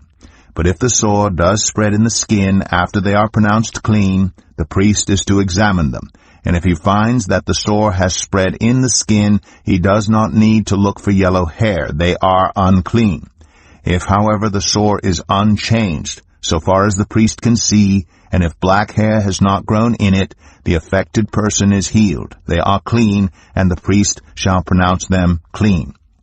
When a man or woman has white spots on the skin, the priest is to examine them. And if the spots are dull white, it is a harmless rash that has broken out on the skin. They are clean. A man who has lost his hair and is bald is clean. If he has lost his hair from the front of his scalp and has a bald forehead, he is clean. But if he has a reddish-white sore on his bald head or forehead, it is a defiling disease breaking out on his head or forehead. The priest is to examine him. And if the swollen sore on his head or forehead is reddish-white, like a defiling skin disease, the man is diseased and is unclean. The priest shall pronounce him unclean because of the sore on his head. Anyone with such a defiling disease must wear torn clothes. Let their hair be unkempt, cover the lower part of their face, and cry out, "Unclean, unclean." As long as they have the disease, they remain unclean. They must live alone. They must live outside the camp. As for any fabric that is spoiled with a defiling mold, any woolen or linen clothing, any woven or knitted material of linen or wool, any leather, or anything made of leather, if the affected area in the fabric, the leather, the woven or knitted material, or any leather article is greenish or reddish, it is a defiling mold and must be shown to the priest. The priest is to examine the affected area and isolate the article for 7 days. On the 7th day he is to examine it, and if the mold has spread in the fabric, the woven or knitted material, or the leather, whatever its use, it is a persistent defiling mold. The article is unclean. He must burn the fabric, the woven or knitted material of wool or linen, or any leather article that has been spoiled, because the defiling mold is persistent, the article must be burned.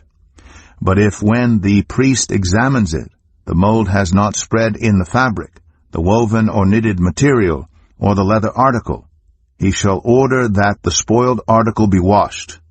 Then he is to isolate it for another 7 days. After the article has been washed, the priest is to examine it again. And if the mold has not changed its appearance, even though it has not spread, it is unclean. Burn it, no matter which side of the fabric has been spoiled. If when the priest examines it, the mold has faded after the article has been washed, he is to tear the spoiled part out of the fabric, the leather, or the woven or knitted material. But if it reappears in the fabric, in the woven or knitted material, or in the leather article, it is a spreading mold. Whatever has the mold must be burned.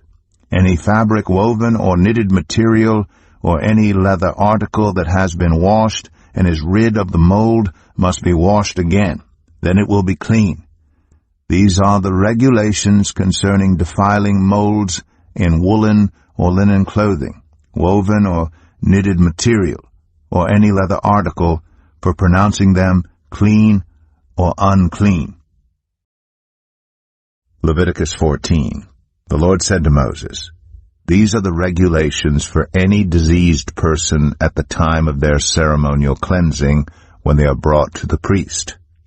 The priest is to go outside the camp and examine them. If they had been healed of their defiling skin disease, the priest shall order the 2 live clean birds and some cedar wood, scarlet yarn, and hyssop be brought for the person to be cleansed. Then the priest shall order that one of the birds be killed over fresh water in a clay pot. He is then to take the live bird and dip it together with the cedar wood, the scarlet yarn, and the hyssop into the blood of the bird that was killed over the fresh water. 7 times he shall sprinkle the one to be cleansed of the defiling disease, and then pronounce them clean. After that he is to release the live bird in the open fields.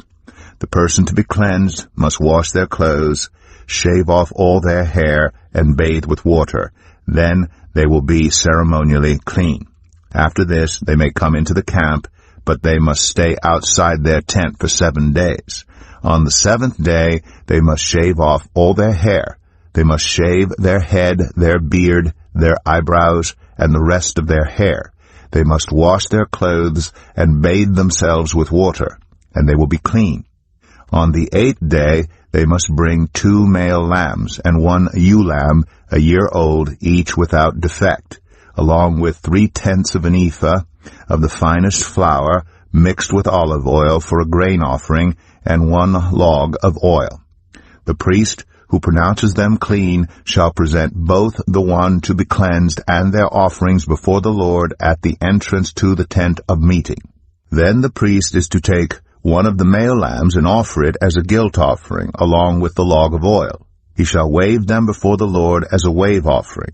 He is to slaughter the lamb in the sanctuary area where the sin offering and the burnt offering are slaughtered. Like the sin offering, the guilt offering belongs to the priest. It is most holy. The priest is to take some of the blood of the guilt offering and put it on the lobe of the right ear of the one to be cleansed, on the thumb of their right hand, and on the big toe of their right foot. The priest shall then take some of the log of oil, pour it on the palm of his own left hand, dip his right forefinger into the oil in his palm, and with his finger sprinkle some of it before the Lord 7 times. The priest is to put some of the oil remaining in his palm on the lobe of the right ear of the one to be cleansed, on the thumb of their right hand, and on the big toe of their right foot, on top of the blood of the guilt offering. The rest of the oil in his palm the priest shall put on the head of the one to be cleansed, and make atonement for them before the Lord. Then the priest is to sacrifice the sin offering and make atonement for the one to be cleansed from their uncleanness. After that, the priest shall slaughter the burnt offering and offer it on the altar together with the grain offering, and make atonement for them, and they will be clean. If, however, they are poor and cannot afford these, they must take 1 male lamb as a guilt offering to be waved to make atonement for them, together with 1/10 of an ephah of the finest flour mixed with olive oil for a grain offering, a log of oil, and 2 doves or 2 young pigeons, such as they can afford, one for a sin offering and the other for a burnt offering. On the 8th day they must bring them for their cleansing to the priest at the entrance to the tent of meeting before the Lord. The priest is to take the lamb for the guilt offering, together with the log of oil, and wave them before the Lord as a wave offering. He shall slaughter the lamb for the guilt offering, and take some of its blood, and put it on the lobe of the right ear of the one to be cleansed, on the thumb of their right hand, and on the big toe of their right foot.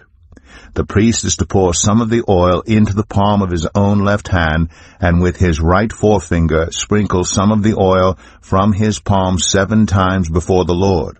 Some of the oil in his palm he is to put on the same places he put the blood of the guilt offering, on the lobe of the right ear of the one to be cleansed, on the thumb of their right hand, and on the big toe of their right foot. The rest of the oil in his palm the priest shall put on the head of the one to be cleansed, to make atonement for them before the Lord. Then he shall sacrifice the doves or the young pigeons, such as the person can afford, one as a sin offering and the other as a burnt offering, together with the grain offering. In this way the priest will make atonement before the Lord on behalf of the one to be cleansed. These are the regulations for anyone who has a defiling skin disease, and who cannot afford the regular offerings for their cleansing. The Lord said to Moses and Aaron, "When you enter the land of Canaan, which I am giving you as your possession, and I put a spreading mold in a house in that land, the owner of the house must go and tell the priest, 'I have seen something that looks like a defiling mold in my house.' The priest is to order the house to be emptied before he goes in to examine the mold, so that nothing in the house will be pronounced unclean. After this, the priest is to go in and inspect the house. He is to examine the mold on the walls, and if it has greenish or reddish depressions that appear to be deeper than the surface of the wall, the priest shall go out of the doorway of the house and close it up for 7 days. On the 7th day the priest shall return to inspect the house. If the mold has spread on the walls, he is to order that the contaminated stones be torn out and thrown into an unclean place outside the town. He must have all the inside walls of the house scraped, and the material that is scraped off dumped into an unclean place outside the town. Then they are to take other stones to replace these, and take new clay and plaster the house. If the defiling mold reappears in the house after the stones have been torn out, and the house scraped and plastered, the priest is to go and examine it. And if the mold has spread in the house, it is a persistent defiling mold. The house is unclean. It must be torn down, its stones, timbers, and all the plaster, and taken out of the town to an unclean place. Anyone who goes into the house while it is closed up will be unclean till evening. Anyone who sleeps or eats in the house must wash their clothes. But if the priest comes to examine it, and the mold has not spread after the house has been plastered, he shall pronounce the house clean, because the defiling mold is gone. To purify the house, he is to take 2 birds and some cedar wood, scarlet yarn, and hyssop. He shall kill one of the birds over fresh water in a clay pot. Then he is to take the cedar wood, the hyssop, the scarlet yarn, and the live bird, dip them into the blood of the dead bird and the fresh water, and sprinkle the house 7 times. He shall purify the house with the bird's blood, the fresh water, the live bird, the cedar wood, the hyssop, and the scarlet yarn. Then he is to release the live bird in the open fields outside the town. In this way he will make atonement for the house, and it will be clean. These are the regulations for any defiling skin disease, for a sore, for defiling molds in fabric or in a house, and for a swelling, a rash, or a shiny spot, to determine whether something is clean or unclean. These are the regulations for defiling skin disease and defiling molds. Leviticus 15. The Lord said to Moses and Aaron, "Speak to the Israelites and say to them, when any man has an unusual bodily discharge, such a discharge is unclean. Whether it continues flowing from his body or is blocked, it will make him unclean. This is how his discharge will bring about uncleanness. Any bed the man with a discharge lies on will be unclean, and anything he sits on will be unclean. Anyone who touches his bed must wash their clothes and bathe with water, and they will be unclean till evening. Whoever sits on anything that the man with a discharge sat on must wash their clothes and bathe with water, and they will be unclean till evening. Whoever touches the man or who has a discharge must wash their clothes and bathe with water, and they will be unclean till evening. If the man with the discharge spits on anyone who is clean, they must wash their clothes and bathe with water, and they will be unclean till evening. Everything the man sits on when riding will be unclean, and whoever touches any of the things that were under him will be unclean till evening. Whoever picks up those things must wash their clothes and bathe with water, and they will be unclean till evening.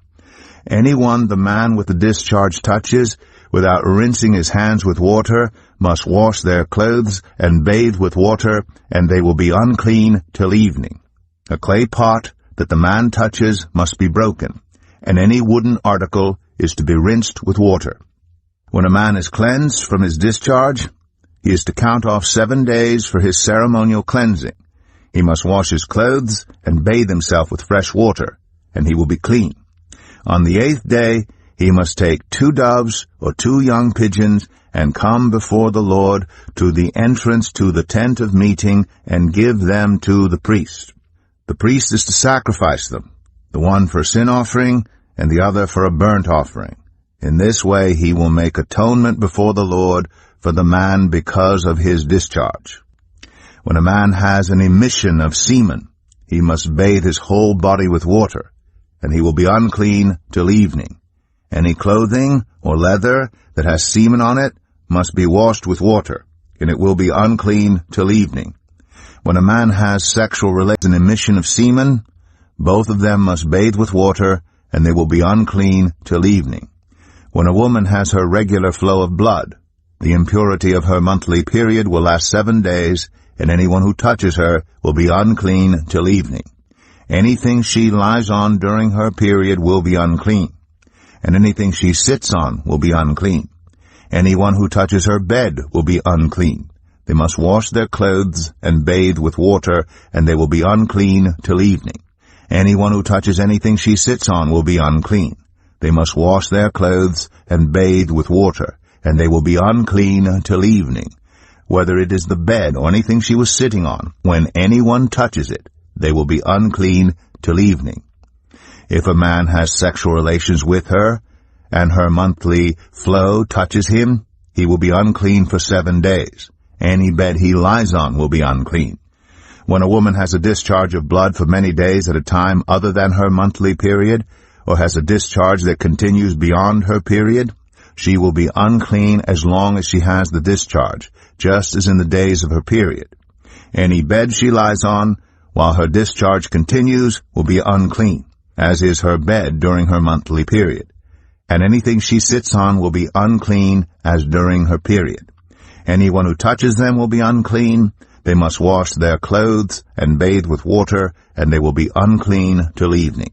When she is cleansed from her discharge, she must count off 7 days, and after that she will be ceremonially clean. On the 8th day she must take 2 doves or 2 young pigeons and bring them to the priest at the entrance to the tent of meeting. The priest is to sacrifice one for a sin offering and the other for a burnt offering. In this way he will make atonement for her before the Lord for the uncleanness of her discharge. You must keep the Israelites separate from the things that make them unclean, so they will not die in their uncleanness for defiling my dwelling place which is among them. These are the regulations for a man with a discharge, for anyone made unclean by an emission of semen, for a woman in her monthly period, for a man or a woman with a discharge, and for a man who has sexual relations with a woman who is ceremonially unclean. Leviticus 16. The Lord spoke to Moses after the death of the 2 sons of Aaron who died when they approached the Lord. The Lord said to Moses, "Tell your brother Aaron that he is not to come whenever he chooses into the most holy place behind the curtain in front of the atonement cover on the ark, or else he will die. For I will appear in the cloud over the atonement cover. This is how Aaron is to enter the most holy place. He must first bring a young bull for a sin offering and a ram for a burnt offering. He is to put on the sacred linen tunic, with linen undergarments next to his body.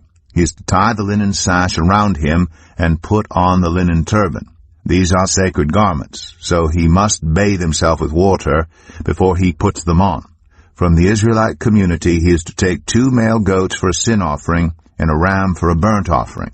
Aaron is to offer the bull for his own sin offering to make atonement for himself and his household. Then he is to take the 2 goats and present them before the Lord at the entrance to the tent of meeting. He is to cast lots for the 2 goats, 1 lot for the Lord and the other for the scapegoat.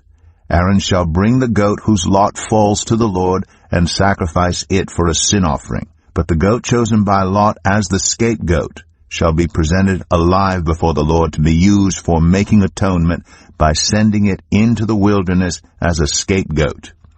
Aaron shall bring the bull for his own sin offering to make atonement for himself and his household. And he is to slaughter the bull for his own sin offering. He is to take a censer full of burning coals from the altar before the Lord and 2 handfuls of finely ground fragrant incense and take them behind the curtain. He is to put the incense on the fire before the Lord, and the smoke of the incense will conceal the atonement cover above the tablets of the covenant law so that he will not die. He is to take some of the bull's blood and with his finger sprinkle it on the front of the atonement cover. Then he shall sprinkle some of it with his finger 7 times before the atonement cover. He shall then slaughter the goat for the sin offering for the people, and take its blood behind the curtain, and do with it as he did with the bull's blood. He shall sprinkle it on the atonement cover and in front of it. In this way he will make atonement for the most holy place because of the uncleanness and rebellion of the Israelites, whatever their sins have been. He is to do the same for the tent of meeting, which is among them in the midst of their uncleanness. No one is to be in the tent of meeting from the time Aaron goes in to make atonement in the most holy place until he comes out, having made atonement for himself, his household, and the whole community of Israel. Then he shall come out to the altar, that is, before the Lord, and make atonement for it. He shall take some of the bull's blood and some of the goat's blood, and put it on all the horns of the altar. He shall sprinkle some of the blood on it with his finger 7 times to cleanse it and to consecrate it from the uncleanness of the Israelites. When Aaron has finished making atonement for the most holy place, the tent of meeting, and the altar, he shall bring forward the live goat. He is to lay both hands on the head of the live goat and confess over it all the wickedness and rebellion of the Israelites, all their sins, and put them on the goat's head. He shall send the goat away into the wilderness in the care of someone appointed for the task. The goat will carry on itself all their sins to a remote place, and the man shall release it in the wilderness.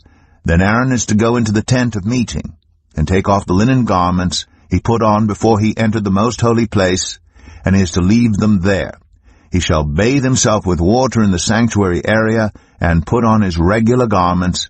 Then he shall come out and sacrifice the burnt offering for himself, and the burnt offering for the people, to make atonement for himself and for the people. He shall also burn the fat of the sin offering on the altar. The man who releases the goat as a scapegoat must wash his clothes and bathe himself with water. Afterward he may come into the camp. The bull and the goat for the sin offerings, whose blood was brought into the most holy place to make atonement, must be taken outside the camp. Their hides, flesh, and intestines are to be burned up. The man who burns them must wash his clothes and bathe himself with water. Afterward he may come into the camp. This is to be a lasting ordinance for you.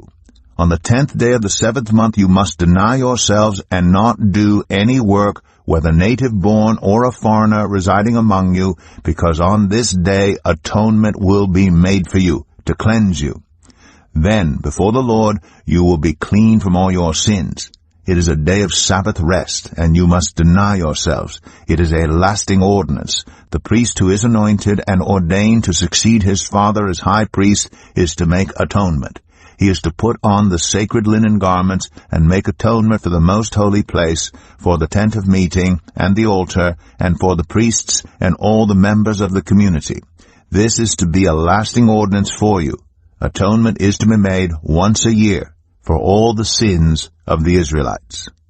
And it was done, as the Lord commanded Moses. Leviticus 17.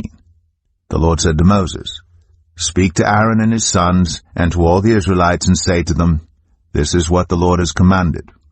Any Israelite who sacrifices an ox, a lamb, or a goat, in the camp or outside of it, instead of bringing it to the entrance to the tent of meeting, to present it as an offering to the Lord in front of the tabernacle of the Lord, that person shall be considered guilty of bloodshed. They have shed blood and must be cut off from their people. This is so the Israelites will bring to the Lord the sacrifices they are now making in the open fields. They must bring them to the priest, that is, to the Lord, at the entrance to the tent of meeting, and sacrifice them as fellowship offerings. The priest is to splash the blood against the altar of the Lord at the entrance to the tent of meeting, and burn the fat as an aroma pleasing to the Lord. They must no longer offer any of their sacrifices to the goat idols, to whom they prostitute themselves. This is to be a lasting ordinance for them, and for the generations to come.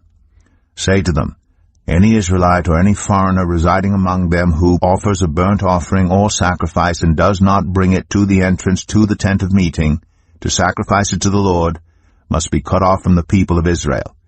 I will set my face against any Israelite or any foreigner residing among them who eats blood, and I will cut them off from the people.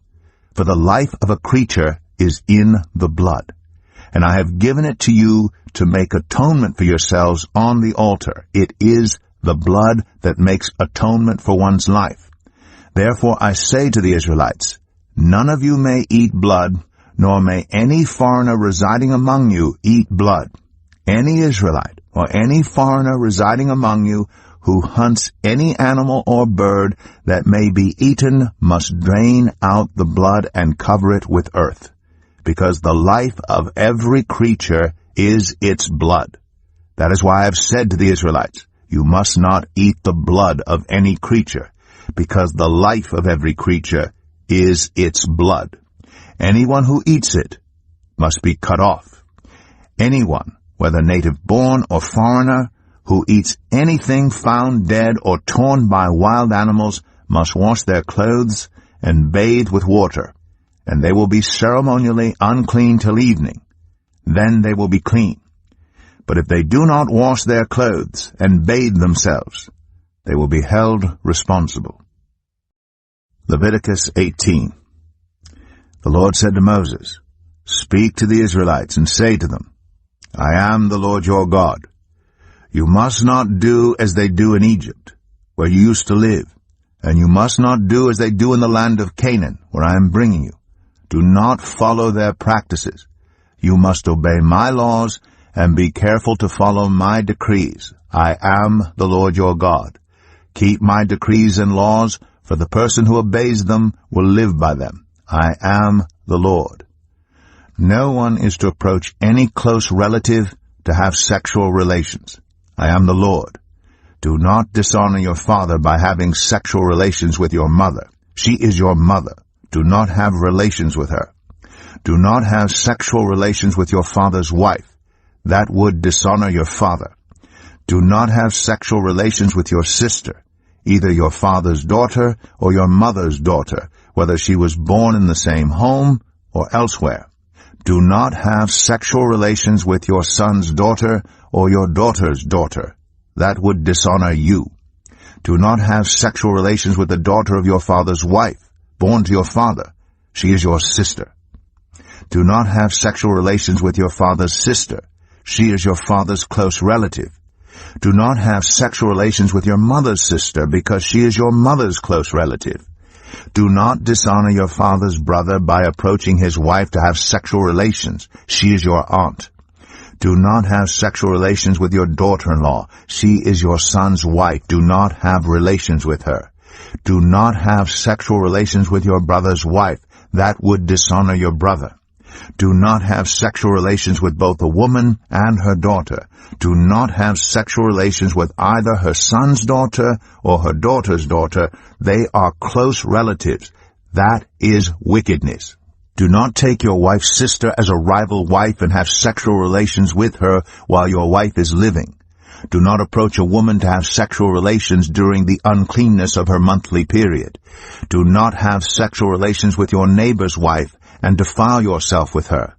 Do not give any of your children to be sacrificed to Moloch, for you must not profane the name of your God. I am the Lord. Do not have sexual relations with a man as one does with a woman. That is detestable. Do not have sexual relations with an animal and defile yourself with it. A woman must not present herself to an animal to have sexual relations with it. That is a perversion. Do not defile yourselves in any of these ways, because this is how the nations that I am going to drive out before you became defiled.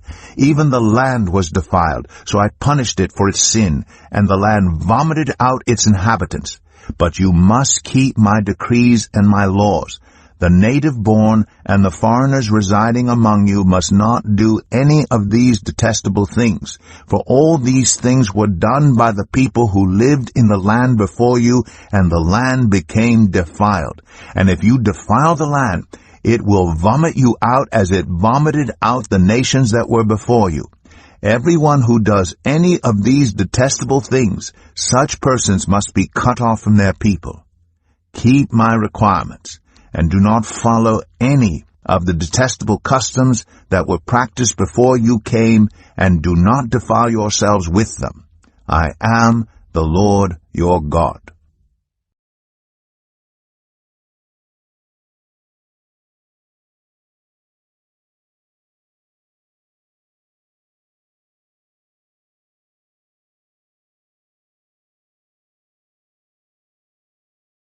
Leviticus 18.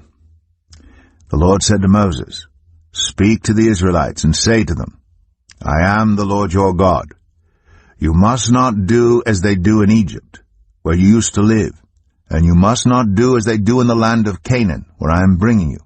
Do not follow their practices. You must obey my laws and be careful to follow my decrees. I am the Lord your God. Keep my decrees and laws, for the person who obeys them will live by them. I am the Lord. No one is to approach any close relative to have sexual relations. I am the Lord. Do not dishonor your father by having sexual relations with your mother. She is your mother. Do not have relations with her. Do not have sexual relations with your father's wife. That would dishonor your father. Do not have sexual relations with your sister, either your father's daughter or your mother's daughter, whether she was born in the same home or elsewhere. Do not have sexual relations with your son's daughter or your daughter's daughter. That would dishonor you.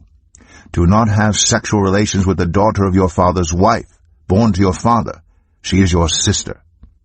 Do not have sexual relations with your father's sister. She is your father's close relative. Do not have sexual relations with your mother's sister, because she is your mother's close relative. Do not dishonor your father's brother by approaching his wife to have sexual relations. She is your aunt. Do not have sexual relations with your daughter-in-law. She is your son's wife. Do not have relations with her. Do not have sexual relations with your brother's wife. That would dishonor your brother. Do not have sexual relations with both a woman and her daughter. Do not have sexual relations with either her son's daughter or her daughter's daughter. They are close relatives. That is wickedness. Do not take your wife's sister as a rival wife and have sexual relations with her while your wife is living. Do not approach a woman to have sexual relations during the uncleanness of her monthly period. Do not have sexual relations with your neighbor's wife and defile yourself with her. Do not give any of your children to be sacrificed to Moloch, for you must not profane the name of your God. I am the Lord. Do not have sexual relations with a man as one does with a woman. That is detestable. Do not have sexual relations with an animal and defile yourself with it. A woman must not present herself to an animal to have sexual relations with it. That is a perversion. Do not defile yourselves in any of these ways, because this is how the nations that I am going to drive out before you became defiled. Even the land was defiled, so I punished it for its sin, and the land vomited out its inhabitants. But you must keep my decrees and my laws. The native-born and the foreigners residing among you must not do any of these detestable things, for all these things were done by the people who lived in the land before you, and the land became defiled. And if you defile the land, it will vomit you out as it vomited out the nations that were before you. Everyone who does any of these detestable things, such persons must be cut off from their people. Keep my requirements, and do not follow any of the detestable customs that were practiced before you came, and do not defile yourselves with them. I am the Lord your God. Leviticus 19. The Lord said to Moses, Speak to the entire assembly of Israel, and say to them, Be holy, because I, the Lord your God, am holy. Each of you must respect your mother and father, and you must observe my Sabbaths. I am the Lord your God. Do not turn to idols, or make metal gods for yourselves. I am the Lord your God. When you sacrifice a fellowship offering to the Lord, sacrifice it in such a way that it will be accepted on your behalf. It shall be eaten on the day you sacrifice it, or on the next day. Anything left over until the third day must be burned up. If any of it is eaten on the third day, it is impure, and will not be accepted. Whoever eats it will be held responsible because they have desecrated what is holy to the Lord. They must be cut off from their people. When you reap the harvest of your land, do not reap to the very edges of your field or gather the gleanings of your harvest. Do not go over your vineyard a second time or pick up the grapes that have fallen. Leave them for the poor and the foreigner. I am the Lord your God. Do not steal. Do not lie. Do not deceive one another. Do not swear falsely by my name, and so profane the name of your God. I am the Lord. Do not defraud or rob your neighbor. Do not hold back the wages of a hired worker overnight. Do not curse the deaf or put a stumbling block in front of the blind, but fear your God. I am the Lord. Do not pervert justice. Do not show partiality to the poor or favoritism to the great, but judge your neighbor fairly. Do not go about spreading slander among your people. Do not do anything that endangers your neighbor's life. I am the Lord. Do not hate a fellow Israelite in your heart. Rebuke your neighbor frankly, so you will not share in their guilt. Do not seek revenge or bear a grudge against anyone among your people, but love your neighbor as yourself. I am the Lord. Keep my decrees. Do not mate different kinds of animals. Do not plant your field with two kinds of seed. Do not wear clothing woven of two kinds of material.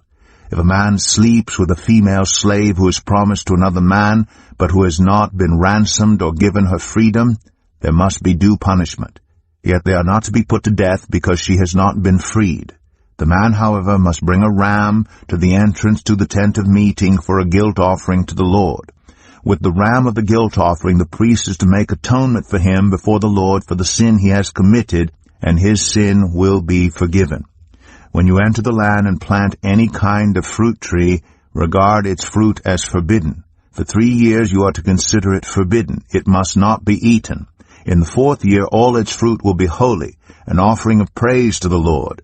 But in the 5th year you may eat its fruit. In this way your harvest will be increased. I am the Lord your God. Do not eat any meat with the blood still in it. Do not practice divination or seek omens. Do not cut the hair at the sides of your head or clip off the edges of your beard. Do not cut your bodies for the dead or put tattoo marks on yourselves. I am the Lord. Do not degrade your daughter by making her a prostitute, or the land will turn to prostitution and be filled with wickedness. Observe my Sabbaths and have reverence for my sanctuary. I am the Lord. Do not turn to mediums or seek out spiritists, for you will be defiled by them. I am the Lord your God. Stand up in the presence of the aged. Show respect for the elderly, and revere your God. I am the Lord. When a foreigner resides among you in your land, do not mistreat them. The foreigner residing among you must be treated as your native born. Love them as yourself, for you were foreigners in Egypt. I am the Lord your God. Do not use dishonest standards when measuring length, weight, or quantity. Use honest scales and honest weights, an honest ephah and an honest hin. I am the Lord your God who brought you out of Egypt. Keep all my decrees and all my laws and follow them. I am the Lord. Leviticus 20. The Lord said to Moses, Say to the Israelites, any Israelite or any foreigner residing in Israel who sacrifices any of his children to Moloch is to be put to death. The members of the community are to stone him. I myself will set my face against him and will cut him off from his people. For by sacrificing his children to Moloch he has defiled my sanctuary and profaned my holy name. If the members of the community close their eyes when that man sacrifices one of his children to Moloch, and if they fail to put him to death, I myself will set my face against him and his family, and will cut them off from their people, together with all who follow him in prostituting themselves to Moloch. I will set my face against anyone who turns to mediums and spiritists to prostitute themselves by following them, and I will cut them off from their people. Consecrate yourselves and be holy, because I am the Lord your God. Keep my decrees and follow them. I am the Lord who makes you holy. Anyone who curses their father or mother is to be put to death, because they have cursed their father or mother. Their blood will be on their own head. If a man commits adultery with another man's wife, with the wife of his neighbor, both the adulterer and the adulteress are to be put to death. If a man has sexual relations with his father's wife, he has dishonored his father. Both the man and the woman are to be put to death. Their blood will be on their own heads. If a man has sexual relations with his daughter-in-law, both of them are to be put to death. What they have done is a perversion. Their blood will be on their own heads. If a man has sexual relations with a man, as one does with a woman, both of them have done what is detestable. They are to be put to death. Their blood will be on their own heads. If a man marries both a woman and her mother, it is wicked. Both he and they must be burned in the fire, so that no wickedness will be among you. If a man has sexual relations with an animal, he is to be put to death, and you must kill the animal. If a woman approaches an animal to have sexual relations with it, kill both the woman and the animal. They are to be put to death. Their blood will be on their own heads. If a man marries his sister, the daughter of either his father or his mother, and they have sexual relations, it is a disgrace. They are to be publicly removed from their people. He has dishonored his sister and will be held responsible. If a man has sexual relations with a woman during her monthly period, he has exposed the source of her flow, and she has also uncovered it. Both of them are to be cut off from their people. Do not have sexual relations with the sister of either your mother or your father, for that would dishonor a close relative.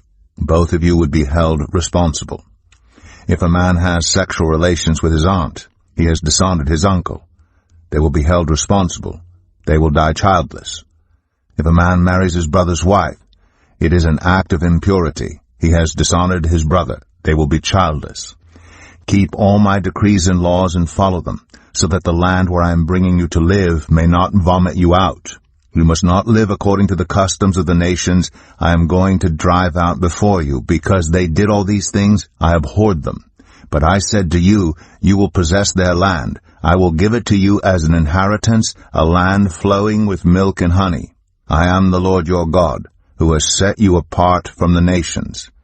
You must therefore make a distinction between clean and unclean animals, and between unclean and clean birds. Do not defile yourselves by any animal or bird or anything that moves along the ground. Those that I have set apart as unclean for you. You are to be holy to me, because I, the Lord, am holy, and I have set you apart from the nations to be my own.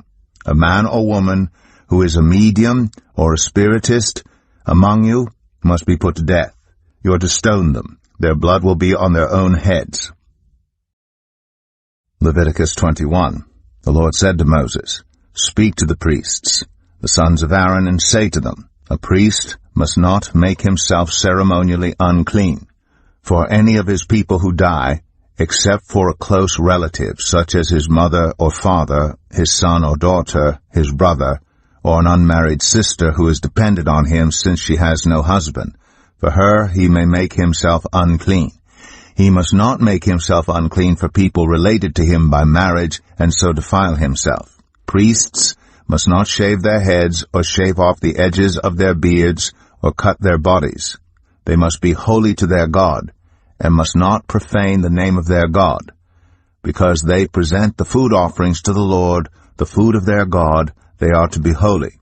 They must not marry women defiled by prostitution, or divorced from their husbands, because priests are holy to their God. Regard them as holy, because they offer up the food of your God. Consider them holy, because I, the Lord, am holy, I who make you holy. If a priest's daughter defiles herself by becoming a prostitute, she disgraces her father.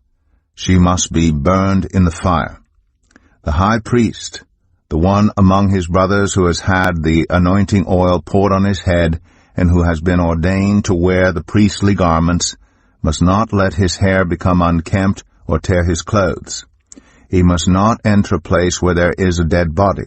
He must not make himself unclean, even for his father or mother, nor leave the sanctuary of his God or desecrate it, because he has been dedicated by the anointing oil of his God. I am the Lord. The woman he marries must be a virgin. He must not marry a widow, a divorced woman, or a woman defiled by prostitution, but only a virgin from his own people, so that he will not defile his offspring among his people. I am the Lord who makes him holy. The Lord said to Moses, Say to Aaron, For the generations to come, none of your descendants who has a defect may come near to offer the food of his God. No man who has any defect may come near. No man who is blind or lame, disfigured or deformed. No man with a crippled foot or hand, or who is a hunchback or a dwarf, or who has any eye defect, or who has festering or running sores or damaged testicles. No descendant of Aaron the priest who has any defect is to come near to present the food offerings to the Lord. He has a defect. He must not come near to offer the food of his God. He may eat the most holy food of his God, as well as the holy food, yet because of his defect, he must not go near the curtain or approach the altar and so desecrate my sanctuary. I am the Lord who makes them holy. So Moses told this to Aaron and his sons, and to all the Israelites. Leviticus 22. The Lord said to Moses, Tell Aaron and his sons to treat with respect the sacred offerings the Israelites consecrate to me, so they will not profane my holy name. I am the Lord. Say to them, For the generations to come, if any of your descendants is ceremonially unclean and yet comes near the sacred offerings that the Israelites consecrate to the Lord, that person must be cut off from my presence. I am the Lord. If a descendant of Aaron has a defiling skin disease or a bodily discharge, he may not eat the sacred offerings until he is cleansed. He will also be unclean if he touches something defiled by a corpse or by anyone who has an emission of semen, or if he touches any crawling thing that makes him unclean, or any person who makes him unclean, whatever the uncleanness may be. The one who touches any such thing will be unclean till evening. He must not eat any of the sacred offerings unless he has bathed himself with water. When the sun goes down, he will be clean, and after that he may eat the sacred offerings, for they are his food. He must not eat anything found dead or torn by wild animals, and so become unclean through it. I am the Lord. The priests are to perform my service in such a way that they do not become guilty and die, for treating it with contempt. I am the Lord who makes them holy. No one outside a priest's family may eat the sacred offerings, nor may the guest of a priest or his hired worker eat it. But if a priest buys a slave with money, or if slaves are born in his household, they may eat his food. If a priest's daughter marries anyone other than a priest, she may not eat any of the sacred contributions. But if a priest's daughter becomes a widow or is divorced, yet has no children, and she returns to live in her father's household as in her youth, she may eat her father's food. No unauthorized person, however, may eat it. Anyone who eats a sacred offering by mistake must make restitution to the priest for the offering and add a fifth of the value to it. The priests must not desecrate the sacred offerings the Israelites present to the Lord by allowing them to eat the sacred offerings and so bring upon them guilt requiring payment. I am the Lord who makes them holy.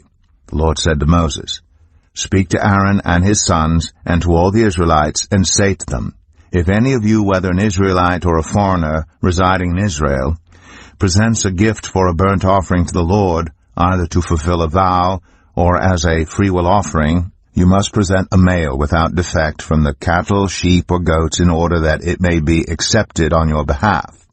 Do not bring anything with a defect, because it will not be accepted on your behalf.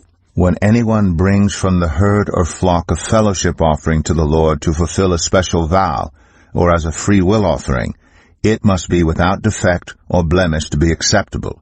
Do not offer to the Lord the blind, the injured, or the maimed, or anything with warts or festering or running sores. Do not place any of these on the altar as a food offering presented to the Lord.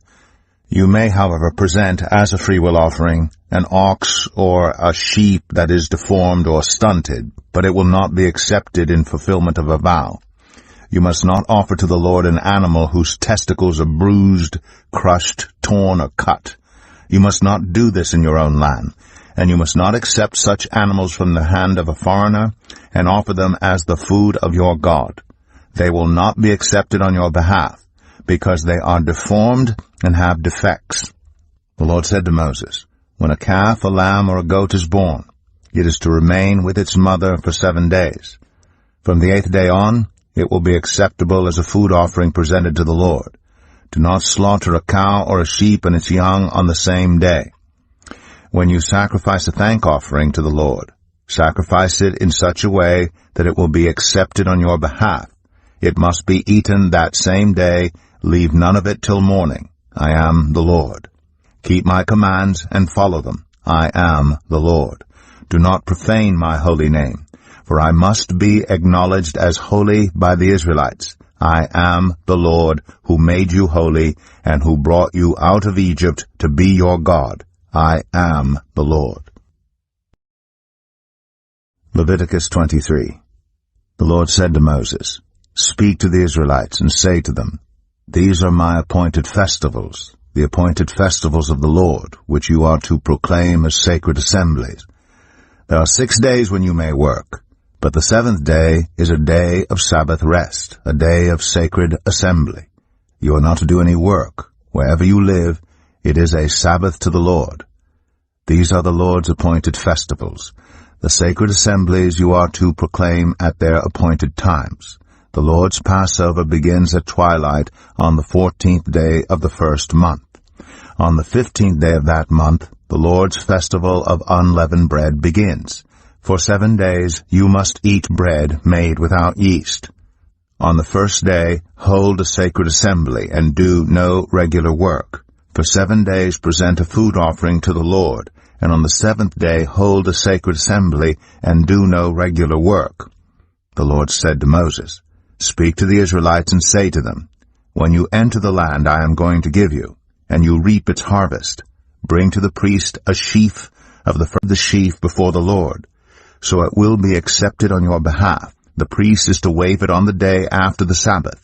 On the day you wave the sheaf, you must sacrifice as a burnt offering to the Lord a lamb a year old without defect, together with its grain offering of 2/10 of an ephah of the finest flour mixed with olive oil, a food offering presented to the Lord, a pleasing aroma, and its drink offering of 1/4 of a hin of wine.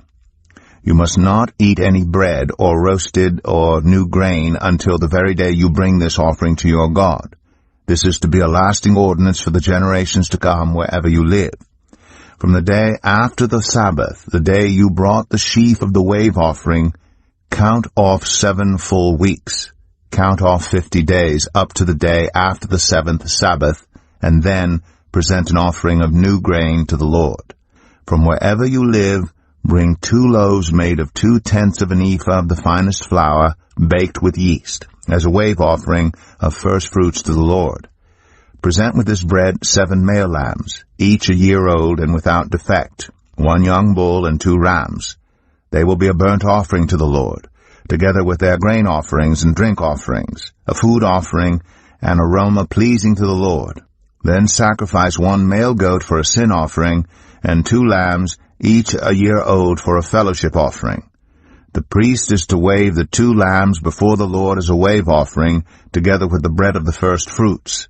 They are a sacred offering to the Lord for the priest.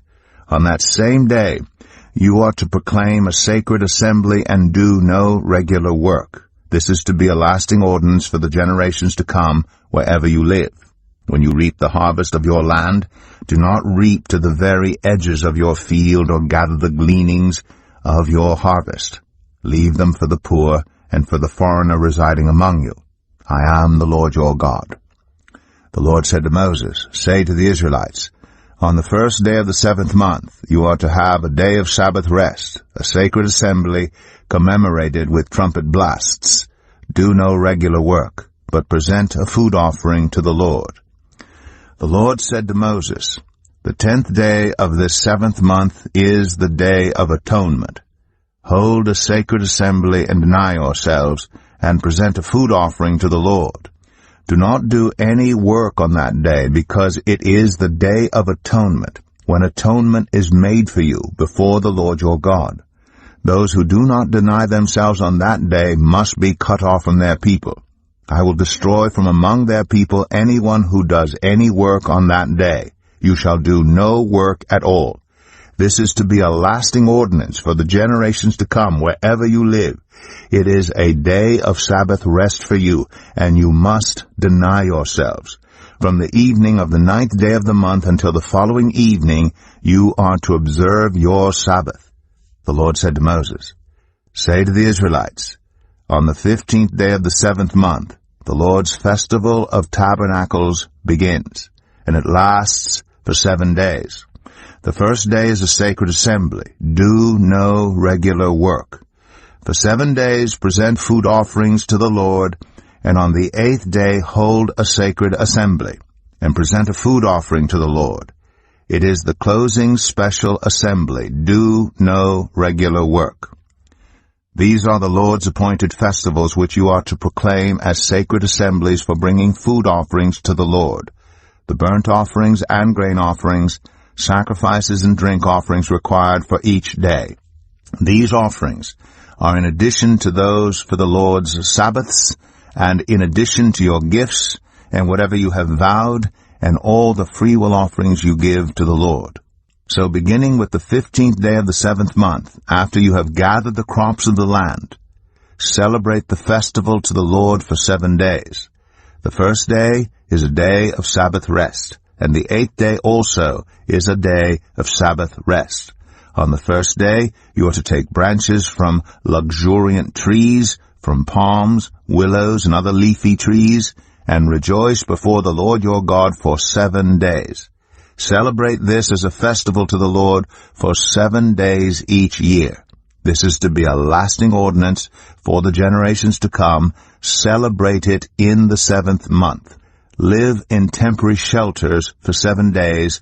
All native-born Israelites are to live in such shelters, so your descendants will know that I had the Israelites live in temporary shelters when I brought them out of Egypt. I am the Lord your God." So Moses announced to the Israelites the appointed festivals of the Lord. Leviticus 24. The Lord said to Moses, "Command the Israelites to bring you clear oil of pressed olives for the lights, so that the lamps may be kept burning continually. Outside the curtain that shields the ark of the covenant law in the tent of meeting, Aaron is to tend the lamps before the Lord from evening till morning continually. This is to be a lasting ordinance for the generations to come. The lamps on the pure gold lampstand before the Lord must be tended continually. Take the finest flour and bake 12 loaves of bread, using 2/10 of an ephah for each loaf. Arrange them in 2 stacks, 6 in each stack, on the table of pure gold before the Lord. By each stack, put some pure incense as a memorial portion to represent the bread and to be a food offering presented to the Lord. This bread is to be set out before the Lord regularly, Sabbath after Sabbath, on behalf of the Israelites as a lasting covenant. It belongs to Aaron and his sons, who are to eat it in the sanctuary area, because it is a most holy part of their perpetual share of the food offerings presented to the Lord. Now the son of an Israelite mother and an Egyptian father went out among the Israelites, and a fight broke out in the camp between him and an Israelite. The son of the Israelite woman blasphemed the name with a curse, so they brought him to Moses. His mother's name was Shelemith, the daughter of Debrai the Danite. They put him in custody until the will of the Lord should be made clear to them. Then the Lord said to Moses, "Take the blasphemer outside the camp. All those who heard him are to lay their hands on his head, and the entire assembly is to stone him. Say to the Israelites, anyone who curses their God will be held responsible. Anyone who blasphemes the name of the Lord is to be put to death. The entire assembly must stone them. Whether foreigner or native born, when they blaspheme the name, they are to be put to death. Anyone who takes the life of a human being is to be put to death. Anyone who takes the life of someone's animal must make restitution, life for life. Anyone who injures their neighbor is to be injured in the same manner, fracture for fracture, eye for eye, tooth for tooth. The one who has inflicted the injury must suffer the same injury. Whoever kills an animal must make restitution, but whoever kills a human being is to be put to death. You are to have the same law for the foreigner and the native born. I am the Lord your God." Then Moses spoke to the Israelites, and they took the blasphemer outside the camp and stoned him. The Israelites did as the Lord commanded Moses. Leviticus 25. The Lord said to Moses at Mount Sinai, "Speak to the Israelites, and say to them, when you enter the land I am going to give you, the land itself must observe a Sabbath to the Lord. For 6 years sow your fields, and for 6 years prune your vineyards and gather their crops. But in the 7th year the land is to have a year of Sabbath rest, a Sabbath to the Lord. Do not sow your fields or prune your vineyards. Do not reap what grows of itself or harvest the grapes of your untended vines. The land is to have a year of rest. Whatever the land yields during the Sabbath year will be food for you, for yourself, your male and female servants, and the hired worker and temporary resident who live among you, as well as for your livestock and the wild animals in your land. Whatever the land produces may be eaten. Count off 7 Sabbath years, 7 times 7 years, so that the 7 Sabbath years amount to a period of 49 years. Then have the trumpets sounded everywhere on the 10th day of the 7th month. On the Day of Atonement, sound the trumpet throughout your land. Consecrate the 50th year, and proclaim liberty throughout the land to all its inhabitants. It shall be a jubilee for you. Each of you is to return to your family property and to your own clan. The 50th year shall be a jubilee for you. Do not sow, and do not reap what grows of itself, or harvest the untended vines. For it is a jubilee, and is to be holy for you. Eat only what is taken directly from the fields. In this year of jubilee, everyone is to return to their own property. If you sell land to any of your own people or buy land from them, do not take advantage of each other. You are to buy from your own people on the basis of the number of years since the jubilee, and they are to sell to you on the basis of the number of years left for harvesting crops. When the years are many, you are to increase the price, and when the years are few, you are to decrease the price, because what is really being sold to you is the number of crops. Do not take advantage of each other, but fear your God. I am the Lord your God. Follow my decrees and be careful to obey my laws, and you will live safely in the land. Then the land will yield its fruit, and you will eat your fill and live there in safety. You may ask, what will we eat in the 7th year if we do not plant or harvest our crops? I will send you such a blessing in the 6th year that the land will yield enough for 3 years. While you plant during the 8th year, you will eat from the old crop and will continue to eat from it until the harvest of the 9th year comes in. The land must not be sold permanently, because the land is mine, and you reside in my land as foreigners and strangers. Throughout the land that you hold as a possession, you must provide for the redemption of the land. If one of your fellow Israelites becomes poor and sells some of their property, their nearest relative is to come and redeem what they have sold.